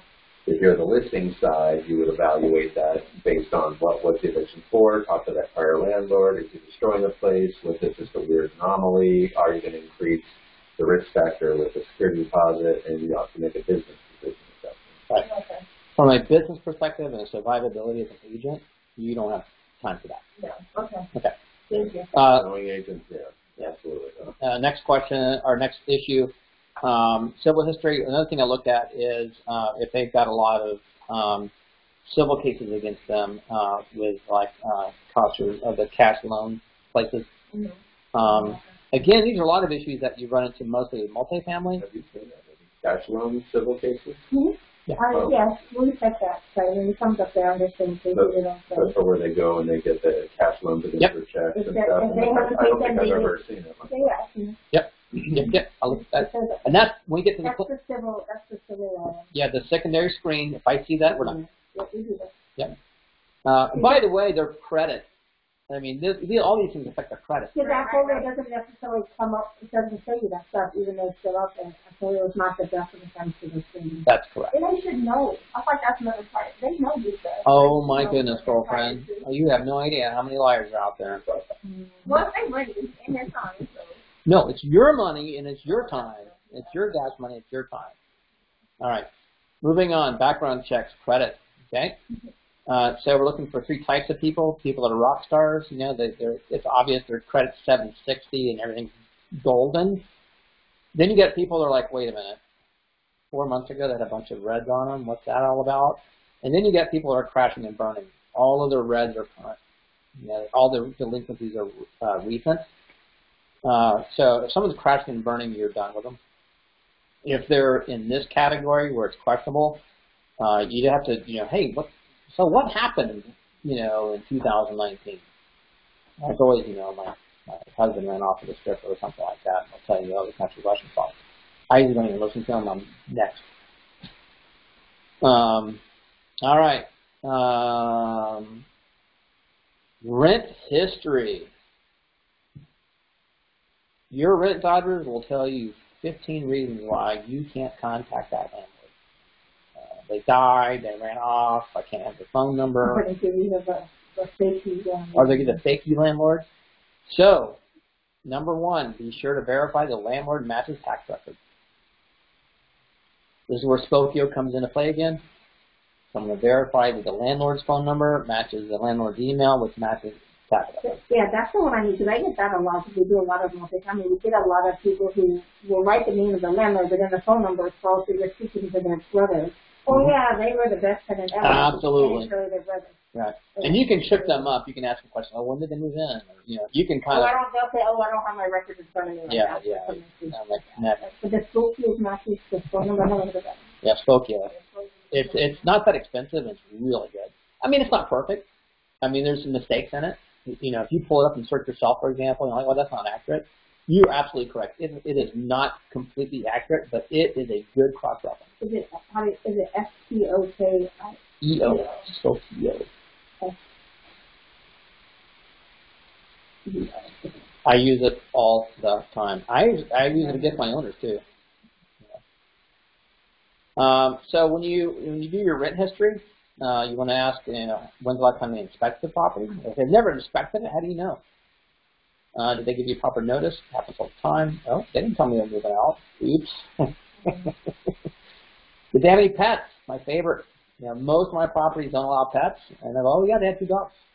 So, hey, Mr. Applicant, they said you had 2 dogs. Oh yeah, well that's my comfort cat. And then I'll deny it. Then I'll deny them on credit, or income. Would you rent to them again? I've seen a huge recent surge of people who cop out this answer, which pisses me off. Would rent to them if they qualified again. I hate that. So that means you got to pay more attention. Then if I have a property manager that gives me this crappy response, would rent to them if qualified, I'll tell the tenant, you need to supply me your tenant ledger. Because that tenant ledger shows a lot. Shows when they paid, any late fees, any miscellaneous fees, that type of thing.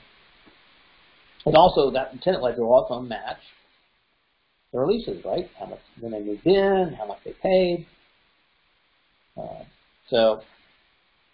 Whenever I get that terrible response, I go back to the tenant, make a copy of my information. And if they can't, then I'm just going to go into that person. It's easier for me to get someone else than it is to play with a naughty tenant every month. Especially right now. Well, I manage 300 doors. Right? I don't have time to play with 300 naughty tenants. I'd kill myself. Yeah. 1 or 2 is okay. Well, and the other thing too, though, you just said something. You're like, oh yeah, especially now it's easy to get more tenants, but you don't have inventory. You're all fighting for the same inventory right now because everyone is on the moratorium.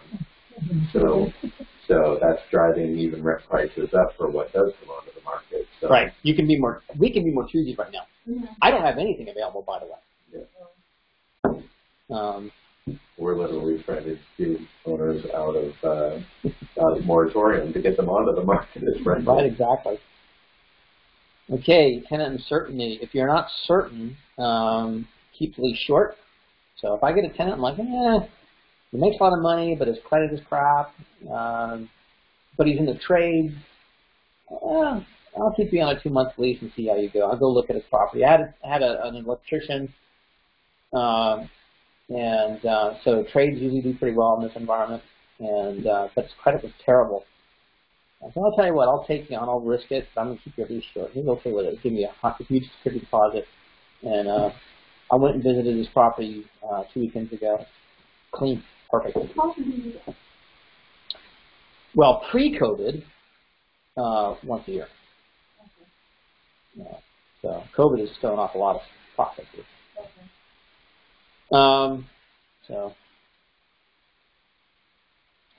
Okay, let's move on to leases. How am I doing on time, Don? Yeah, 15 steps. Okay. 11? Okay. Leases, disclosures. So here are the 3 basics, of course: your lease, your duties owed, and your lead-based paint. And by the way, when you get a lead letter from the division, one of the first things they ask is for your duties owed, and that's a $1,000 fine. Oops. I use PDF Filler, and so that what enables me to do is I can send the prospective tenant just the link, and they can fill it out themselves. And the same with the lead-based paint. So when I have a welcome email, I have it. Here's my duties owed. Here's my lead-based paint, because if it's less than 74. So you're not required to provide a duties owed if you're not party to it. So the way you do it, you're required to do it. The way we do it, you're not. If I'm placing the tenant, I have to do it. If I'm placing the tenant. In other words, no agent's bringing me the tenant. I'm placing the tenant in my property. I have to do a duties owed. If you're bringing me the tenant, then I don't have to have a duties owed. Wouldn't that just be a duties owed to the owner, disclosure to the tenant, because the tenant's a customer, they're not a client? Possibly, but I'm not taking chances. Yeah, well, that makes sense. And yeah, they will ask. They do. They ask that. And one of my, I know this because one of my property managers had to pay a $1,000 fine. They didn't disclose to the tenant that they were an agent and the owner of record.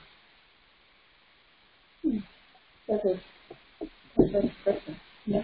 So the division slapped her with a $1,000 fine. Because I don't do it on the ones that I saw. Yeah, no, it's not a requirement. You know, the division can hold a white paper saying clearly tenants are customers, and agents do not represent them, and that's why they took away the referral agreement. The referral agreement is completely gone now, and all you have is the application and the LVR. So you might want to look at that. So the LVR application is cleaning that up to confirm that the tenant is an unrepresented tenant. Okay, so that fine occurred like 4 years ago. Oh yeah, that's not occurred. These are 3 years ago. Yeah. Okay, well that's good to know, but I'm still going to do it. Yeah. Yeah, it doesn't hurt you. It annoys other brokers. Well, I don't think you as a broker to annoy me if you send me the bill because I want you to send me the referral form, not the duty bill. When I tell the agents I want the broker form and not the duty bill, they're like, well, I know it's only that. I might put it in the agent's agent mark. And they get mad that they didn't read the agent's agent mark that says that you provide broker referral. I feel I'm very sympathetic to leasing agents. You know, the poor things aren't making any money, so I make their life easy. As long as I get a W-9, I'm good. I'll pay. Yeah, and that's basically the way it's set up now. Is that you can represent the customer or actually refer the customer, and then the landlord management can do the paperwork, and then they just send over a working agreement at most, and/or the W. Right. I do want to cover lead-based paint real briefly. I had a professional rent dodger throw this one on my owner. I did not place that tenant, for the record. She was self-managing, and she got a professional rent dodger that used the lead-based paint. I highly recommend that you use that. And by the way, there was exactly the scenario that happened. They decided not to pay rent, saying that they were not disclosed of lead.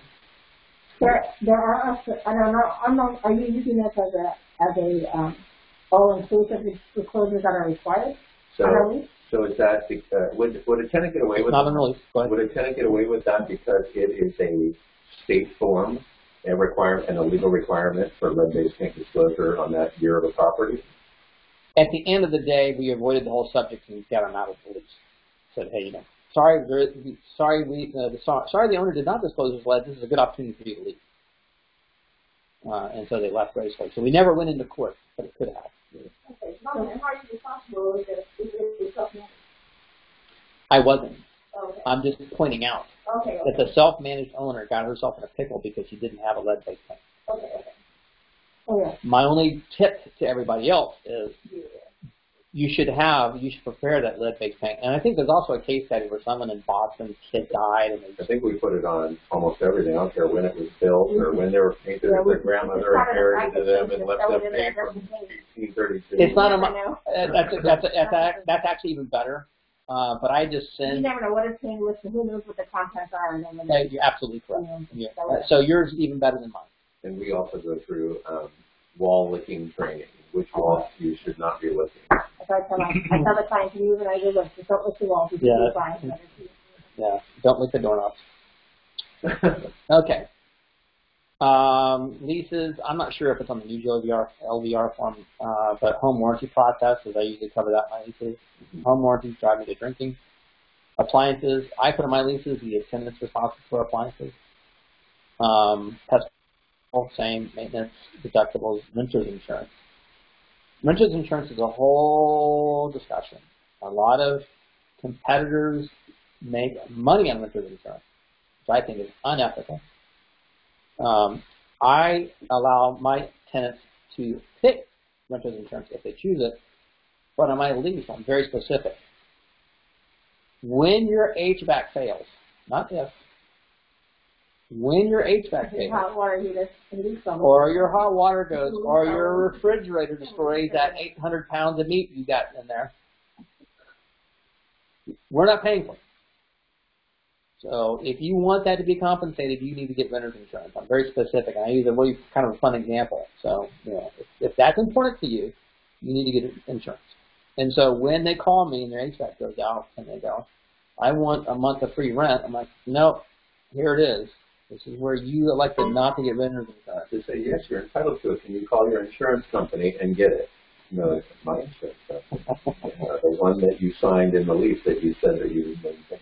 Right. What happens if they don't do it and they move out? Like at the end of their lease, now you guys come home and you see that this thing is coming up. Let's say, for example, like you said, the AC or the dishwasher, the garage door, and those things. Now it becomes the tenant's responsibility to be responsible. There's no lease that they're responsible for on it. That's So where, now they're responsible for 100% of the cost of it. and then you hopefully have a security deposit. Well, that's another issue. And if you don't have that, then you have to go to small claims, and then you got to try for the garnishment. You got to hope that they have a job. And while you're dreaming, order a yacht. That's pretty good. Home warranties, I just absolutely can't stand home warranties. And I have this conversation with my owners all the time that when your HVAC goes out and I call your home warranty, there's a 10% chance we're going to lose your tank. All right, so move-in processes. I'm an ex-engineer, ex-Air Force guy, so I'm a military guy, so I'm like a process freak. So I'm really focusing on my processes. So in my tenant move-in process, I go over all these issues. And it's in my welcome tenant, my email. So my email covers all of these things. I go through it a couple times, actually. Access, gate, keys, HOA, utilities, responsibilities, pest, appliances.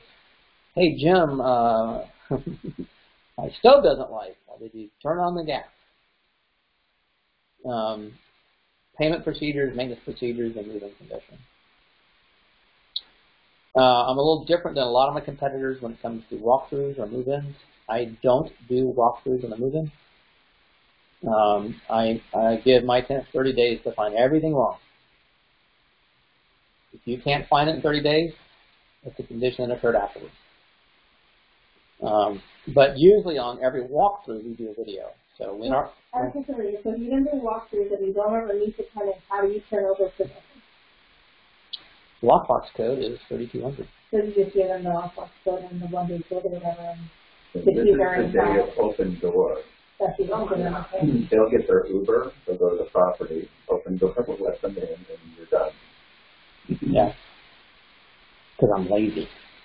Now, I do have some of my property managers that collect a $100 move-in fee from their tenants. And if that's what they want to charge their tenants, that's their business. I don't care. I don't have time. Yeah, and most are doing a inspection with the inspector that's doing the repairs, and once all that stuff is done, that's the condition of the property. It's video is uploaded on the Appfolio. It's already done in Wisewood, and you will need to go and escort someone through. Here's a light switch. Right. So, for example, today I had to go do my photos and video for a property that we just finished rehabbing. I know we didn't fix everything. It's impossible. It's not practical to fix a cracked tile. Right? So when I do my video this morning, I'm going to do my marketing video, and then I'm going to do my walkthrough video. And I use a GoPro. This is my favorite toy on the planet. It's got a wide-angle lens, and it's very, the resolution's awesome. And then when I meet crackheads, you know, I always have it on. I turn off the blinking lights.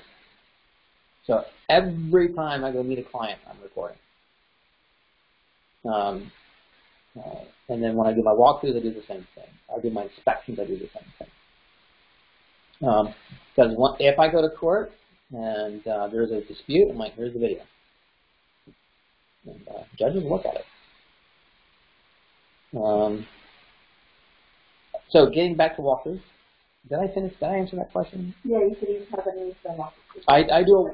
So thank you. So this afternoon, I'm going to go do a walkthrough for a rehab that we finished. I'm going to point out to the owner, these are things you do not fix. It's not practical. It's not practical to fix a Formica countertop. It's not practical to fix the broken tile. But I don't want the new tenant moving in to be responsible either, which sometimes owners will say, well, that tile should have been paid by the security deposit. Like, nope, here's the walkthrough video I showed you a year ago. They are not responsible for this. Because you will get in a pissing match with some owners that are ridiculous. So whenever I do a video on a new property, there's a walkthrough video and a marketing video. The marketing video, we call them Vanna White. What it looks like. So it's beautiful Formica countertop. And then in my walkthrough, I'm like, this Formica countertop has 2 cigarette burns and split up the seam, you know. It also helps me when the tenant moves out. Before I go to the walkthrough with that tenant, I'll review that video so I can remember what was wrong with it.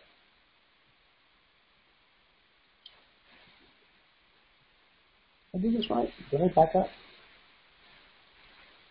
Okay, so since I don't meet my tenants, I follow up day 25. You have 4 more days to finish telling me what's wrong with the property. And I'm easy. You know, if a tenant sends me 30 photos, that's fine. I put them in Dropbox. If they want to do a video, fine. I put it in YouTube. I'm very fair when it comes to tenants. Does the tenant upload those photos right onto the Appfolio account? I know our maintenance people put them. I can send They can from if they put in the maintenance request, you can upload into the work order. So with a tenant. Right? Yeah, when they put a work order, so that's a tip for you. They could take a photo of that. Instead of Dropbox, you could get it right on. Yeah, I have. See, Dropbox is a little awkward, but I'm sorry, Appfolio is a little awkward. So we use both Dropbox and Appfolio. Yeah, I was going to say I'm pretty sure that technology exists. I mean, I always have arguments with Appfolio saying, look, if I can think this stuff up, you need to get your technicians on there to figure it out. Right. They've done that. I have multiple systems, right? I use spreadsheets for move-ins, tracking who's moving in and out. Because Appfolio's process for tracking is terrible. And then I use Dropbox for a lot of things that Appfolio can't take care of. So anyway, moving on. Inspections. I always use video for inspections. And then I just copy the link into Appfolio so I can have a record of it. I actually had that. I love that. No, I was supposed to clean it. I'm like, are you joking? Jim, my stove doesn't work. And I show up and there's like 3 inches of grease in there. I'm like, oh my God. When a tenant says they have a problem with roaches, I immediately do an inspection. Because they're throwing a roach party. And I'll usually give them a 30-day notice right then and there. I say, you got to go. Because you can't fix that. Right? Their mom never cleaned the stove, so they're never going to clean the stove. So you might as well just get rid of them. And when a multifamily is, you get roaches in one unit, you get roaches in all the units. And it's impossible to get rid of them. So you might as well just know every multifamily you get roaches. I just verbally describe what I see. So one of the things I always have to reiterate to my newbies, that when you're doing video, you've got to tell me what you're seeing. The resolution's not that good. You got to say, okay, there's things in the walls. There's I get the camera right up on it. You all come across any other tests? Yeah, I every quarter. Jim, there's scorpions, like I know. They're in my house too. So I go through the same thing, common in multifamily ones won't have the other. Yeah, bed bugs is a whole class on bed bug procedures. I always, and if it's a mechanical issue, we get on it. But if it's cosmetic, we don't play with it. And I get tenants to confess. That's another benefit of video. You know, oh yeah, you're right. My husband ran into the garage door. Thank you for saying that. Because then, when they move out, there is no dispute that that panel is responsible. They're responsible. Because they can't come back and go, oh, some drunk driver did that. You know, my cousin did that. In regards to the Build Pro technology that you're using, are you doing that where you walk in and it automatically Bluetooth and does the upload for you, or you have no, to sit down? I have to. It's a pain. And do that? Okay. Yeah, I'll come home, pop a beer, throw it in the machine, and go out there. It takes hours. Yeah, I'm just trying to go for something speedier for when our maintenance teams are out there when they have to be the eyes for it. A lot of my, well, you know, when it comes to maintenance teams, their phones are sufficient. They'll have their phone, and they'll start recording. That would be nice. They have their phone. Oh yeah, well. Or didn't drop them off the roof. They're like one maintenance guy is chronically breaking his phone. Literally once a week, he has to get a new phone because can you get a case? I buy them one of these things. Yeah. Yeah. Can you get a case? I told them that you need a belt buckle. I'll let that vendor go. If I have a vendor who chronically does document stuff, I'm sorry, buddy. When it comes to vendors, I don't burn a bridge. I don't ever say, "Oh, you're fired." You know, they just never get a phone call again because you might need them when you're desperate. All right, maintenance processes. We have a consistent process. We use Google Voice for our maintenance hotline. So my favorite thing about that is when they call, I have a document, I have a log of when they called and what they said. The other thing is, because you'll never get you'll get a tenant who's dodging rent and says, well, you guys never fixed, you never fixed the HVAC. Well, when did you call in the maintenance? Oh, Tuesday. There is no call from you on Tuesday. When did they change that? It says does not require to apply rent to say that they don't need it. I'm sorry, the thing you said. It says years ago it doesn't require tenants to post rent when they quote for maintenance issues. He says now the phone, if I was in an eviction 6 months ago, that was still a requirement. Oh, they posted it? I'm sorry. Basically, he's stating that they don't require to post the rent for a committee to have a bill. Last time I was in court, they required to post the rent each year. Really? Have a bill change. But that was last year. I was asking him when he updated that because that happened last year. Oh, that happened to me twice, and that kind of pissed me off. So I guess it just depends on what judge you get. The only time I didn't have it is when I had like a 60-year-old, like an older lady. Then they were not wanting to do it. Because 60% of people they're like, oh my God. Well, that's great to hear. So Happy Judge Brown, which is our recent eviction judge, he has taken rent against a habitability claim, but it was not a requirement. It never really is.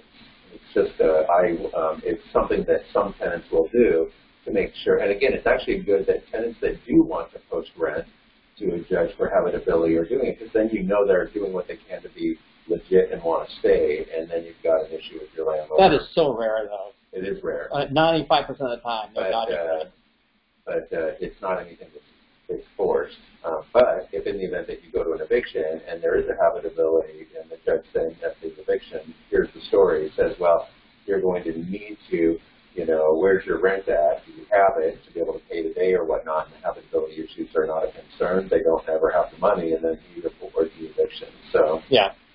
Well, I guess the whole point I'm trying to make here is by having Google Voice or a way to record your maintenance of the issues, is that when you go to court, you can say, here, Judge, here's the maintenance log. They never called and told us that there's an HVAC issue. In fact, it wasn't until yesterday that I found out about it. So, anyway. I never heard of that. Well, I definitely know. I've heard there, but so are you directing a specific maintenance phone number to that? Yep. When they move in, this is our maintenance number. You must, if you have a maintenance issue, you must call that number. And I say, by the way, no one answers that number. We just say we must put it through the tenant portal. So there's no record through the tenant portal. Well, you'll get some people that can barely hang on to the phone. Right. So you're going to get some of those. We did put it in our leases that says that they are required to report all maintenance requests through their portal system as a primary, and that's a requirement. That's fine. That's even better. But I get people that can't even use point. But the fact that it doesn't factor if you fill out the work order, delete the work order, instead of you can't do it because it doesn't change it on the next step. So there are ways around it for right. So the alternative approach, of course, is to have an answering service. I have discovered that does not work because 1 out of 10 calls is some really hostile tenant, and the answering service will fire you. So 1 out of 10. I thought it was 9 out of 10. Yeah. We actually have both. So we have an office line that takes care of new clients and things like that. And then we have a maintenance line. So we really encourage all of our tenants to use the maintenance hotline or AppFolio portal. That way we can track. You pay a service for the Google Voice? Free. And my favorite part about it, you just have to assign another phone number to it. Yeah, my favorite part about it is that it texts the message. Well, I would love that. And so, it's not perfect. It'll go, my door frame had a canary. Well, that's probably not what that means, but you get the idea of what's happening, and you can tell also by the content of the voicemail, the text, if it's really important. Oh my God, the ceiling fell in. Well, they're going to get immediate attention, right? Where it says, my son found a scorpion in the backyard. Well, we'll get to you on Tuesday. I'll email them. It doesn't decipher whether or not they've had their meds or their crap. No, it does not. It does not. You can kind of tell, though, with some of the broken ones. Yeah. So then, of course, we train our vendors to use ample photos and video. I have my favorite handyman. He uses his video all the time. What are you having them do with the photos and videos? Do they directly upload for you? Yeah. Or they just Yeah, no, he'll go in there. He'll actually, we had one guy that went off his meds. We had one. It's not upload, some email, but I get it either way. It's just not always uploaded. He has a YouTube account, right? So he just uploads to YouTube. And then by the way, I'm his subscriber. So when he uploads anything, I see it. So probably good for their own business as well. This is so they do this point out. Yeah, but one of these things that my vendors know what I like, and they know that they'll keep doing business for me if they keep doing what I like. If they stop doing what I like, they stop getting business. That's a really easy relationship. But my favorite handyman, he'll have that video going. He'll do it discreetly too. If some guy's going off the rails, he'll go, "Oh my God!" He'll start recording, and I'll use that. So all my vendors know what we want. Desperate tenants. Let's have that discussion. I'm doing time. I don't want to run over time. Desperate tenants. I'm probably one of the nicest landlords. If I have a tenant who's struggling and they're not able to pay rent, I let them go. I tell them, listen, let me help you find a less expensive place. Let me help you find a roommate. There's no reason to suffer. Life's too short. And a lot of my owners respect my decision to do this because in the long run they make more money. And especially now, I can get more rent for it. Right? So it's easy to sell to the owner. Hey, They've got 4 months left in the lease, but they lost their job. We're going to let them out, okay? I don't even make it an option. We're going to let them out. Absolutely. The other thing, too, is that it changes the relationship between you and your tenant. You know, when you're trying to help them, it's a whole different dynamic than it is like, you got to pay rent, I'm going to break your kneecap. That's a different relationship. So this type of dialogue makes you an ally, not an adversary. And you know, it's not uncommon for me who's having a hard time, especially in a multifamily, that they're struggling, they can't pay rent. I say, listen, let's get you something less expensive. I'll send my handyman to help you move all your stuff out. It's cheaper for me. They get all their stuff out. And they're not likely to sue you. It's hard to sue somebody when you like them. Right? They're also less likely to do a slip and fall. Desperate tenants will do desperate things. They'll make poor decisions. They'll figure out a way to salvage their problem. I had a tenant that I inherited from a multifamily who couldn't pay rent. She was 3 months behind. And sure enough, her foot went through the balcony. That's happened a lot lately. We had one of those. And those balconies always have a yeah, spot for your foot. and you know, even though they threw a party that day, it was 4th of July, they had 8 people on a porch that barely holds 4. Her foot went through. She sued the owner and won $350,000. They didn't win that much, though, but I did. He had a picture of a foot. Yep. Even though the balcony doesn't move. So on that note, slip and falls always come from desperate tenants, all of them. So when you get a desperate tenant, let that person go. So I am adamant about having our brokerage additionally insured. So if an owner does not want to have us additionally insured, I let them go. So when we get sued, not if, when we get sued, we are represented together. Of course, maintenance records are critical. So when you get subpoenaed, you have to have all this information. That's another beautiful thing about Solid Portfolio. They do a really good job of tracking all that.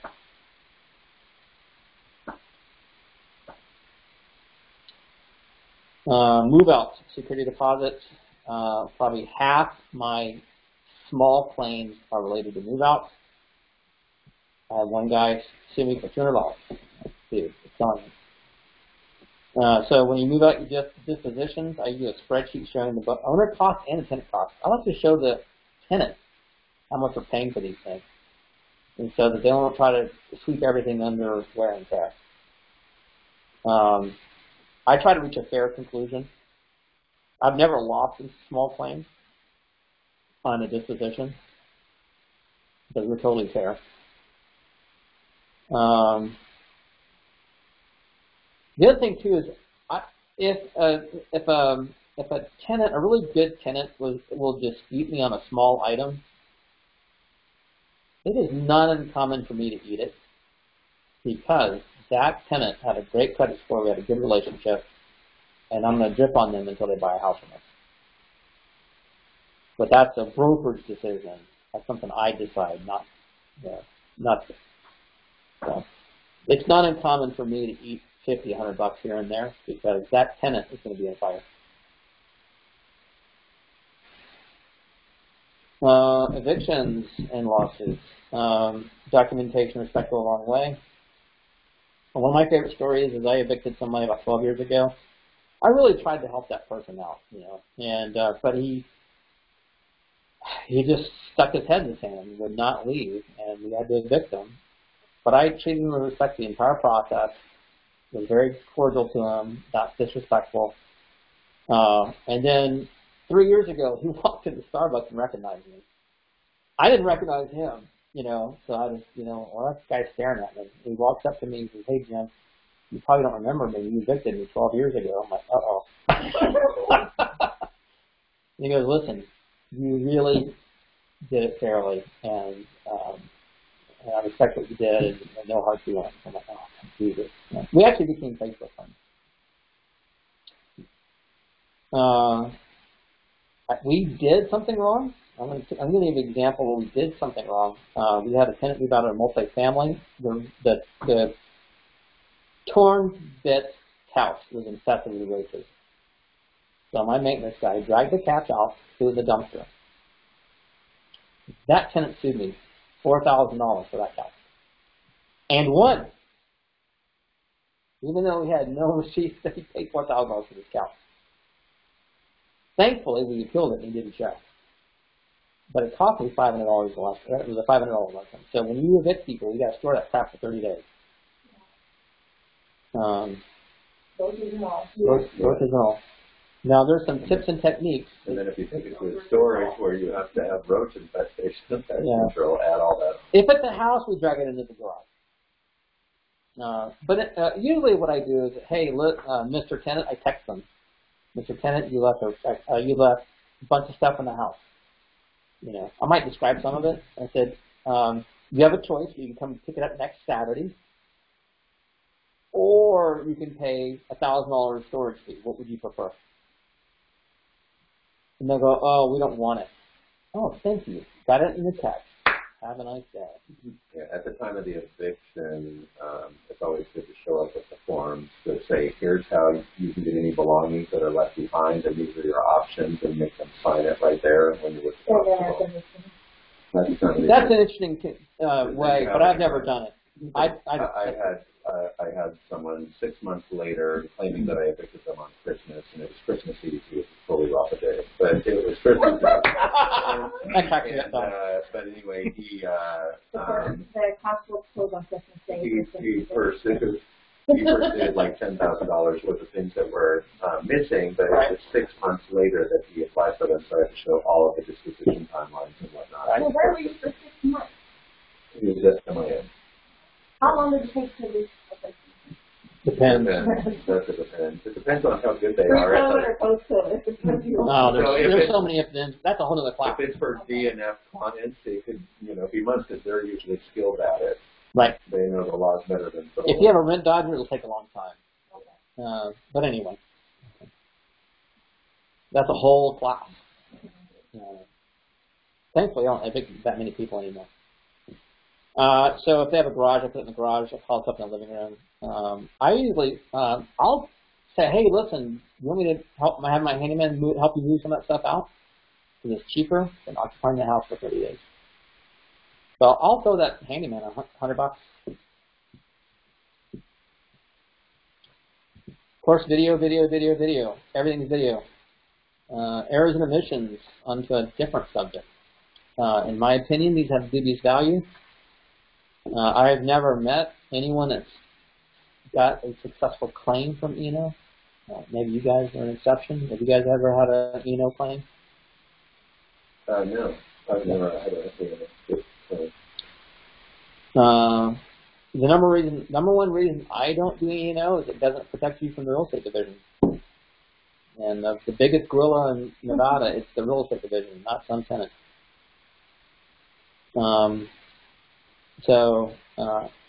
Because I don't have E&O, and all my assets are buried in trusts and LLCs, I'm actually a difficult target. So when an attorney tries to sue me and they look me up, I don't have insurance, and I have no assets. So, good luck. Because all your tenants are going to sue you on contingency.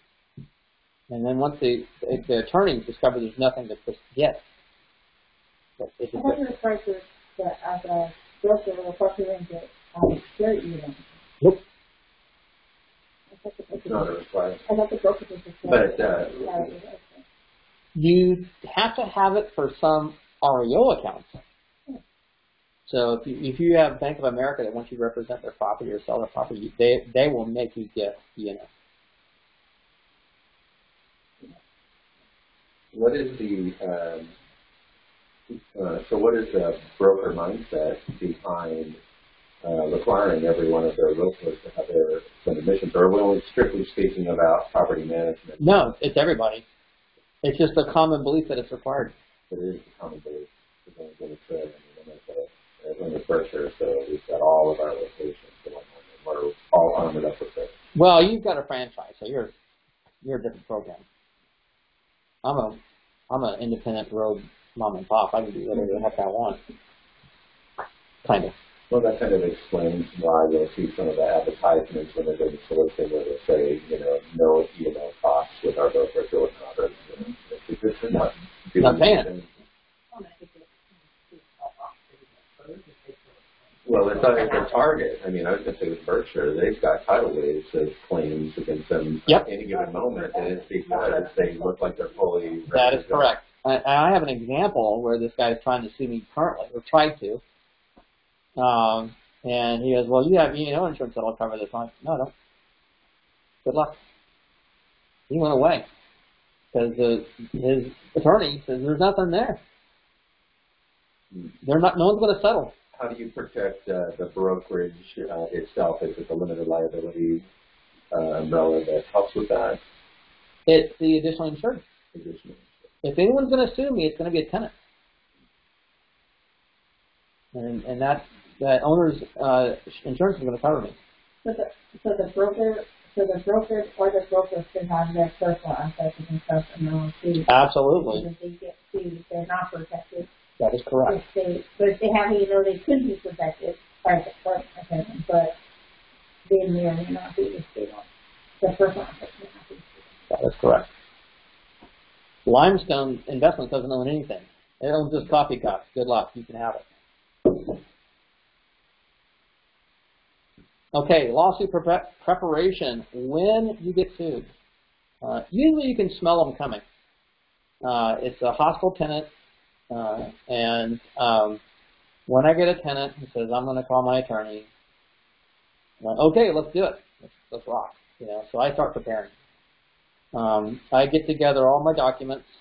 I put them in Dropbox. I put them in chronological order, and then I build a spreadsheet for my attorney that are linked to the emails, and each cell has got a description of what that's all about. So when I get served, I just hand my attorney a link to that spreadsheet that has everything related to the case. All the emails, all the text messages, all the leases, everything. A lot of times they will discover that there's no case. The attorney says, you got nothing here. So they will get pissed and they will report you to the real estate division. So I use the same methodology for the real estate division. I've never had, a thing against me. So when the real estate division sends me a love letter, I send them the Bible. Here's the 80 documents. Says we didn't do anything wrong. The only time that one of my agents got fined in my whole history of business from the real estate division was the one that didn't disclose he was an agent.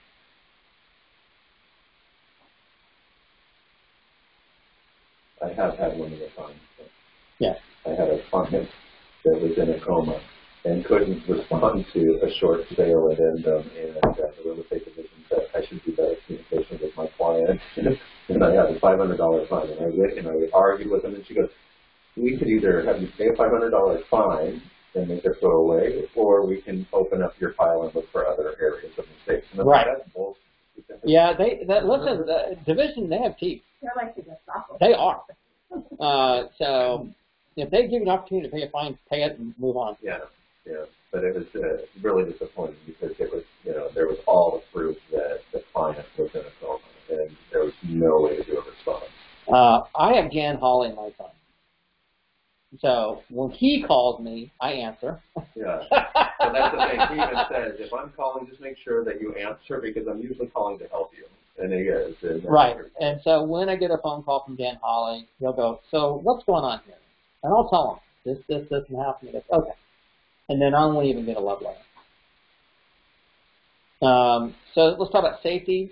We all know about the guy that who had the fire, this Alpine Hotel. Mm-hmm. He's in a yellow jumpsuit now.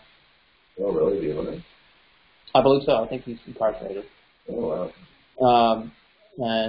So how did that happen? Does anyone remember? Pop quiz. I remember it was a squatter that got into a unit, started something on fire, then left, and he got away, but the building had chains on doors, not letting anyone else in. That is correct. Ding, ding, ding, ding. You're going to free cup of coffee. This is really, another reason I got rid of multifamily is all those damn tenants never replace the batteries and the alarms, right? They'll take a broom and knock that off the ceiling. And so when it comes to multifamily, it's like dealing with 12-year-olds. You got to go there every 4 months, make sure the idiots have their fire alarms installed, right? And their fire extinguisher hasn't been stolen, and all that other stuff. So you have to take extraordinary efforts to confirm your multifamily is secure. Again, video is huge. You walk the property, you demonstrate that there's fire extinguishers there, that none of the exits are blocked, that type of thing, so that if it does burn down, they're not going to clack you. I always, in my lease, tell them, tenants, that we do not change locks. If you want the locks changed, it's your responsibility. We're not going to be responsible for some cousin coming in there in the middle of the night. Smoke detectors, we covered that. On my multifamily buildings, I have custodians, and they're the ones that are my ideas. I'm toying with the idea of teaching a multifamily class. Are you all allowed to put cameras on the home? Exterior. Is that illegal? It's illegal to put on exterior. Okay. For what? The cameras? Yeah. Okay. Exterior. Like for the balcony people? No, I watched that case, though. Airbnb, there were people that were squatting in the Airbnb, and they manipulated the cameras, and they were saying that the cameras were invasive to Privacy Act, etc., and the judge went into some statutes. I don't know where he found it, but it's definitely interesting. But the landlords are allowed to have cameras in the common areas of the home, garage areas, etc., and they played back the videos, and the tenants were literally taking baseball bats, going up to the camera and smashing them to get rid of them. And it was because of a professional Airbnb squatter. Yep. Yeah. We manage Airbnb, by the way, and I have a story to tell. That's the class you got to go. An owner can sue you for neglecting a property too. All right. So when a property becomes vacant, if it's in an F neighborhood, I do almost all of these things. I do electronic lockbox. I'll hide whatever lockbox I use. It's never on the front door ever. I never put a freaking lockbox on the front door ever. I put a radio in the garage. It's usually some Mexican radio station. No one knows Spanish, and no one knows what I'm talking about. I have a floor light, or a light that has a little timer on it. And so I put it next to the window so it goes off and on all night long. You know the little timers? You can make them turn off and on all night long. My favorite is the electronic dog barker. I love this thing. I love scaring the hell out of my wife occasionally. So you can put that behind the front door. And when it senses motion within 10 feet of the front door, it starts barking. It's awesome. And,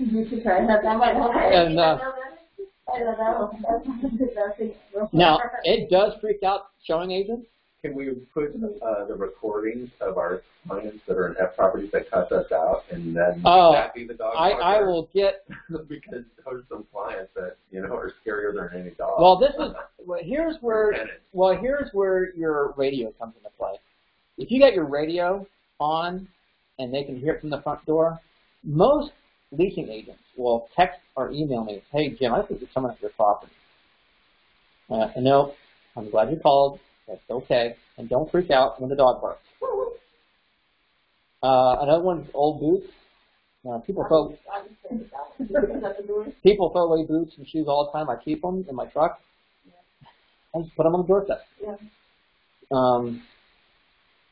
If it's a really bad neighborhood and the property is really easy, has really easy egress or entry points, I have a portable alarm system. It's expensive, but it's really good.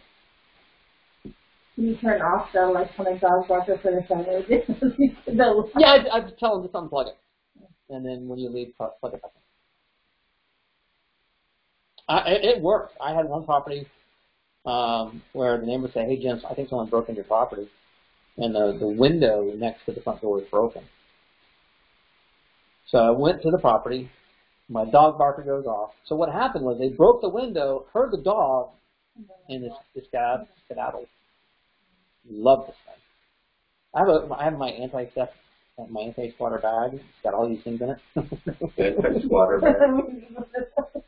So it's got everything in it. It's got extension cord, the light. You could be a multi-millionaire if you think about your little anti-squatter kit. Yeah. You could sell them money in this city. What's expensive is the... I got one address for you. You can hit over. The motion sensitive. The thing is, like I have a million different ideas of how to make money, but I only have so much time in a day, right? All right, safety. Safety in you. No property worth dying over or getting injured. So the number one defense you have is respect for others. So there's a whole class on this subject, but I'm still over these things. And this is a very controversial item, and a lot of people. Here are some videos that you might watch after the class. A lot of people are convinced I walk around with a firearm, and I don't. And the reason why I don't is that it's a statistical issue. You are more likely to get injured with a weapon if you're carrying one. So I don't carry weapons. Now, for women, I do recommend that you carry mace because it's a practical defense solution. So all my female agents carry mace. But I tell them, never threaten them. Once you threaten somebody with a weapon or mace, bad things will happen. I never threaten anyone. So here's an example of someone whose body was found in the desert because the owner threatened the tenant with a knife.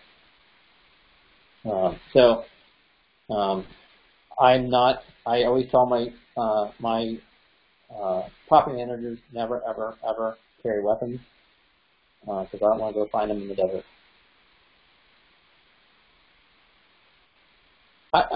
A lot of times, I just don't let my newbie agents manage properties in rough neighborhoods. That's the end of the day. Yeah.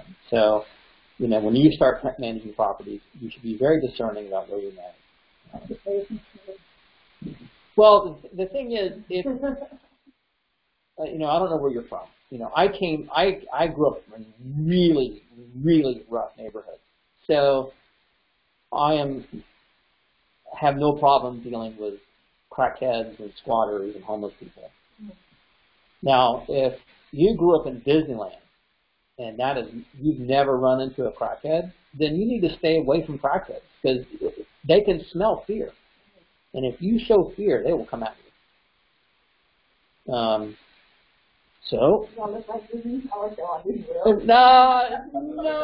I don't know anything about you. I'm just saying, here's an example of a lesson I learned early on as a broker. I had an agent, and she wasn't a property manager, but she was my assistant, and she was from Disneyland. And I had to post notices on a fourplex for an inspection. And it was on Lewis. I don't know if you know where Lewis is, but it's a pretty rough area, right? Lewis and Bruce. And that neighborhood is full of crackheads and prostitutes. You come out of your car, someone's going to ask you for some drugs or give you drugs or sell you drugs. I made the huge mistake of sending this poor little girl over to put notices on the door. That's all she was going to do. Tape a notice to the door. Not talk to anybody. You don't need to talk to anybody. You don't need to do anything. Just put this notice on the door. 2 hours later, she came back. She was crying.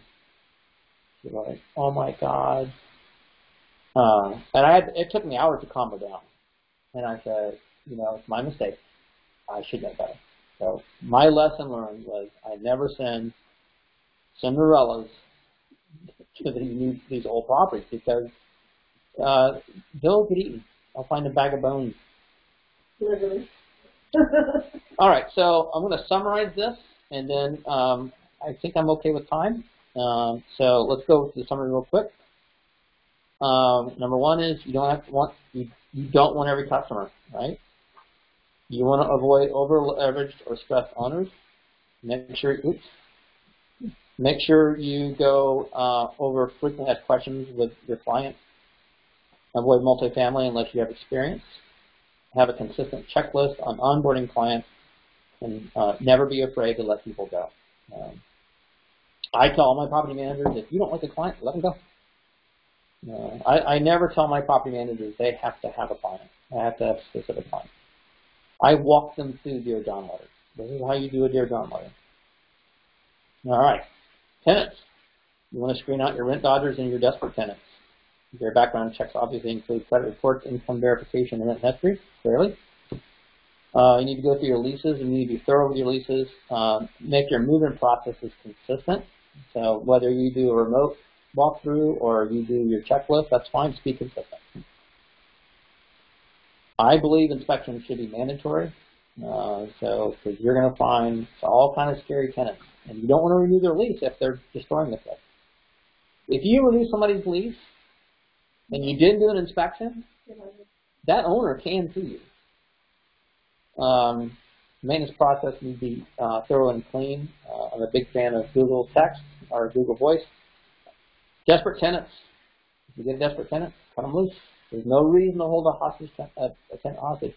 And if you did right by having a good owner, right? If you had a good, nice, reasonable owner, the owner is going to agree with you. Yeah, you're right. Let's not make this poor person suffer. Make sure you're additionally insured. We were very adamant about that. We never allow people at our brokerage that we manage that is not additionally insured. Be safe. No property is worth dying or getting injured over. Treat owners with respect. Don't threaten anyone. And by the way, women are more intuitive than men. If you encounter a situation you're not comfortable with, walk away. Your radar is better than mine. Yesterday, I should have walked away from that guy. I should have walked away. But I didn't because I'm tired of that guy. All right. Pop quiz. Let's do this together because you guys are awesome.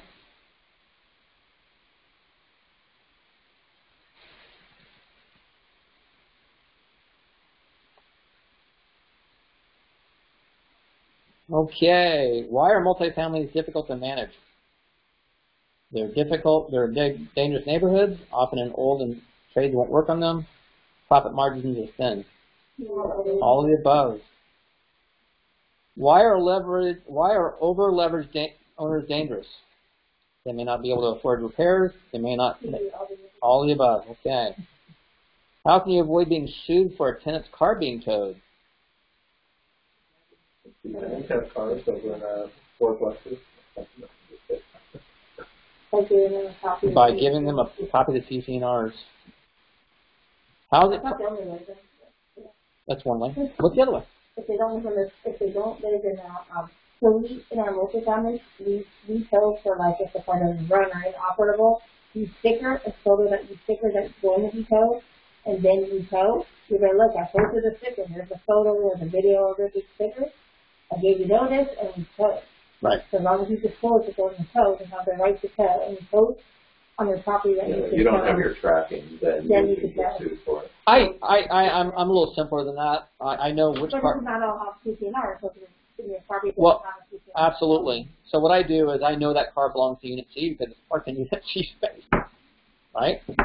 I text Unit C, hey dude, you got to get rid of that car. It's not registered. It doesn't operate.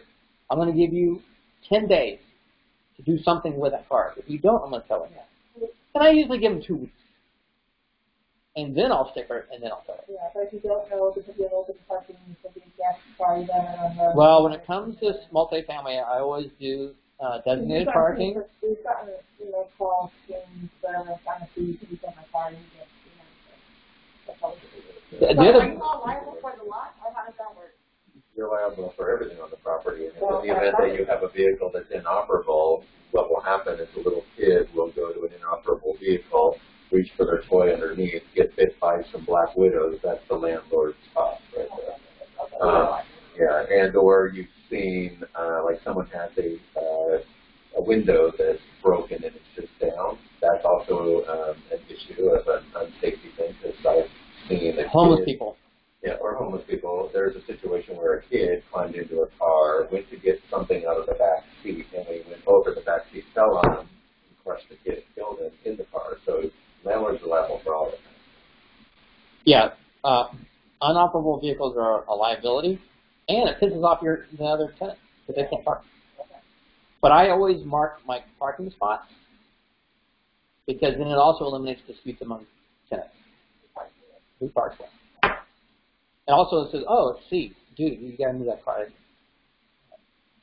How is it possible for a tenant to find the homeowner's address?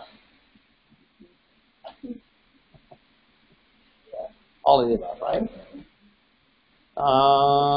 Who is most likely to get you wrapped up in a lawsuit? Not a tenant. What formula best describes good tenants?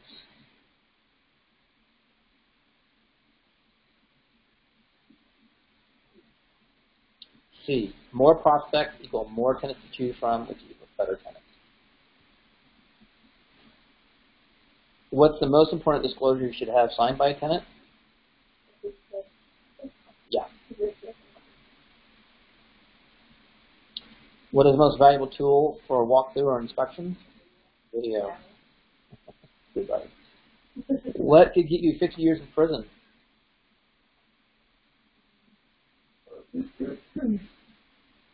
All of this. What is the most valuable weapon you have against injury? Yeah, I'm a huge believer in that. Okay, thanks for joining me. I hope you enjoyed the class. Of course, absolutely. And by the way, if you guys don't mind, if you have some time, email me your honest opinion of where I can improve, because I'm a huge believer in improving. I always improve. So, Don, you could give me some pointers, I'd appreciate it. Sure. All right. One more question. Yes, ma'am. Wherever you can, direction where to go. What would be the best route if I have clients who are looking for, or customers who are looking for like rental space or commercial space? Is that something you guys do too? Like I have a guy who wants like a warehouse type of space, or You do have warehouse space available? I do help some customers, but it depends on the type. I'm not a warehouse specialist. Okay. So I would not be. Would that be a commercial thing? Yeah. So I recommend that you first a commercial agent. If you want an email, I'll give you a list. Okay. I only do some leasing, and it's usually for people I know. Because it's a lot of work, and there's an 80% chance you won't get any money.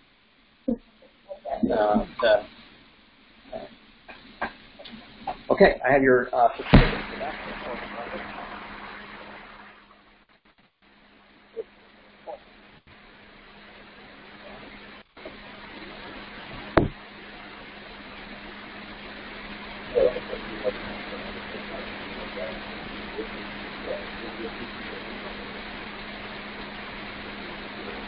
It's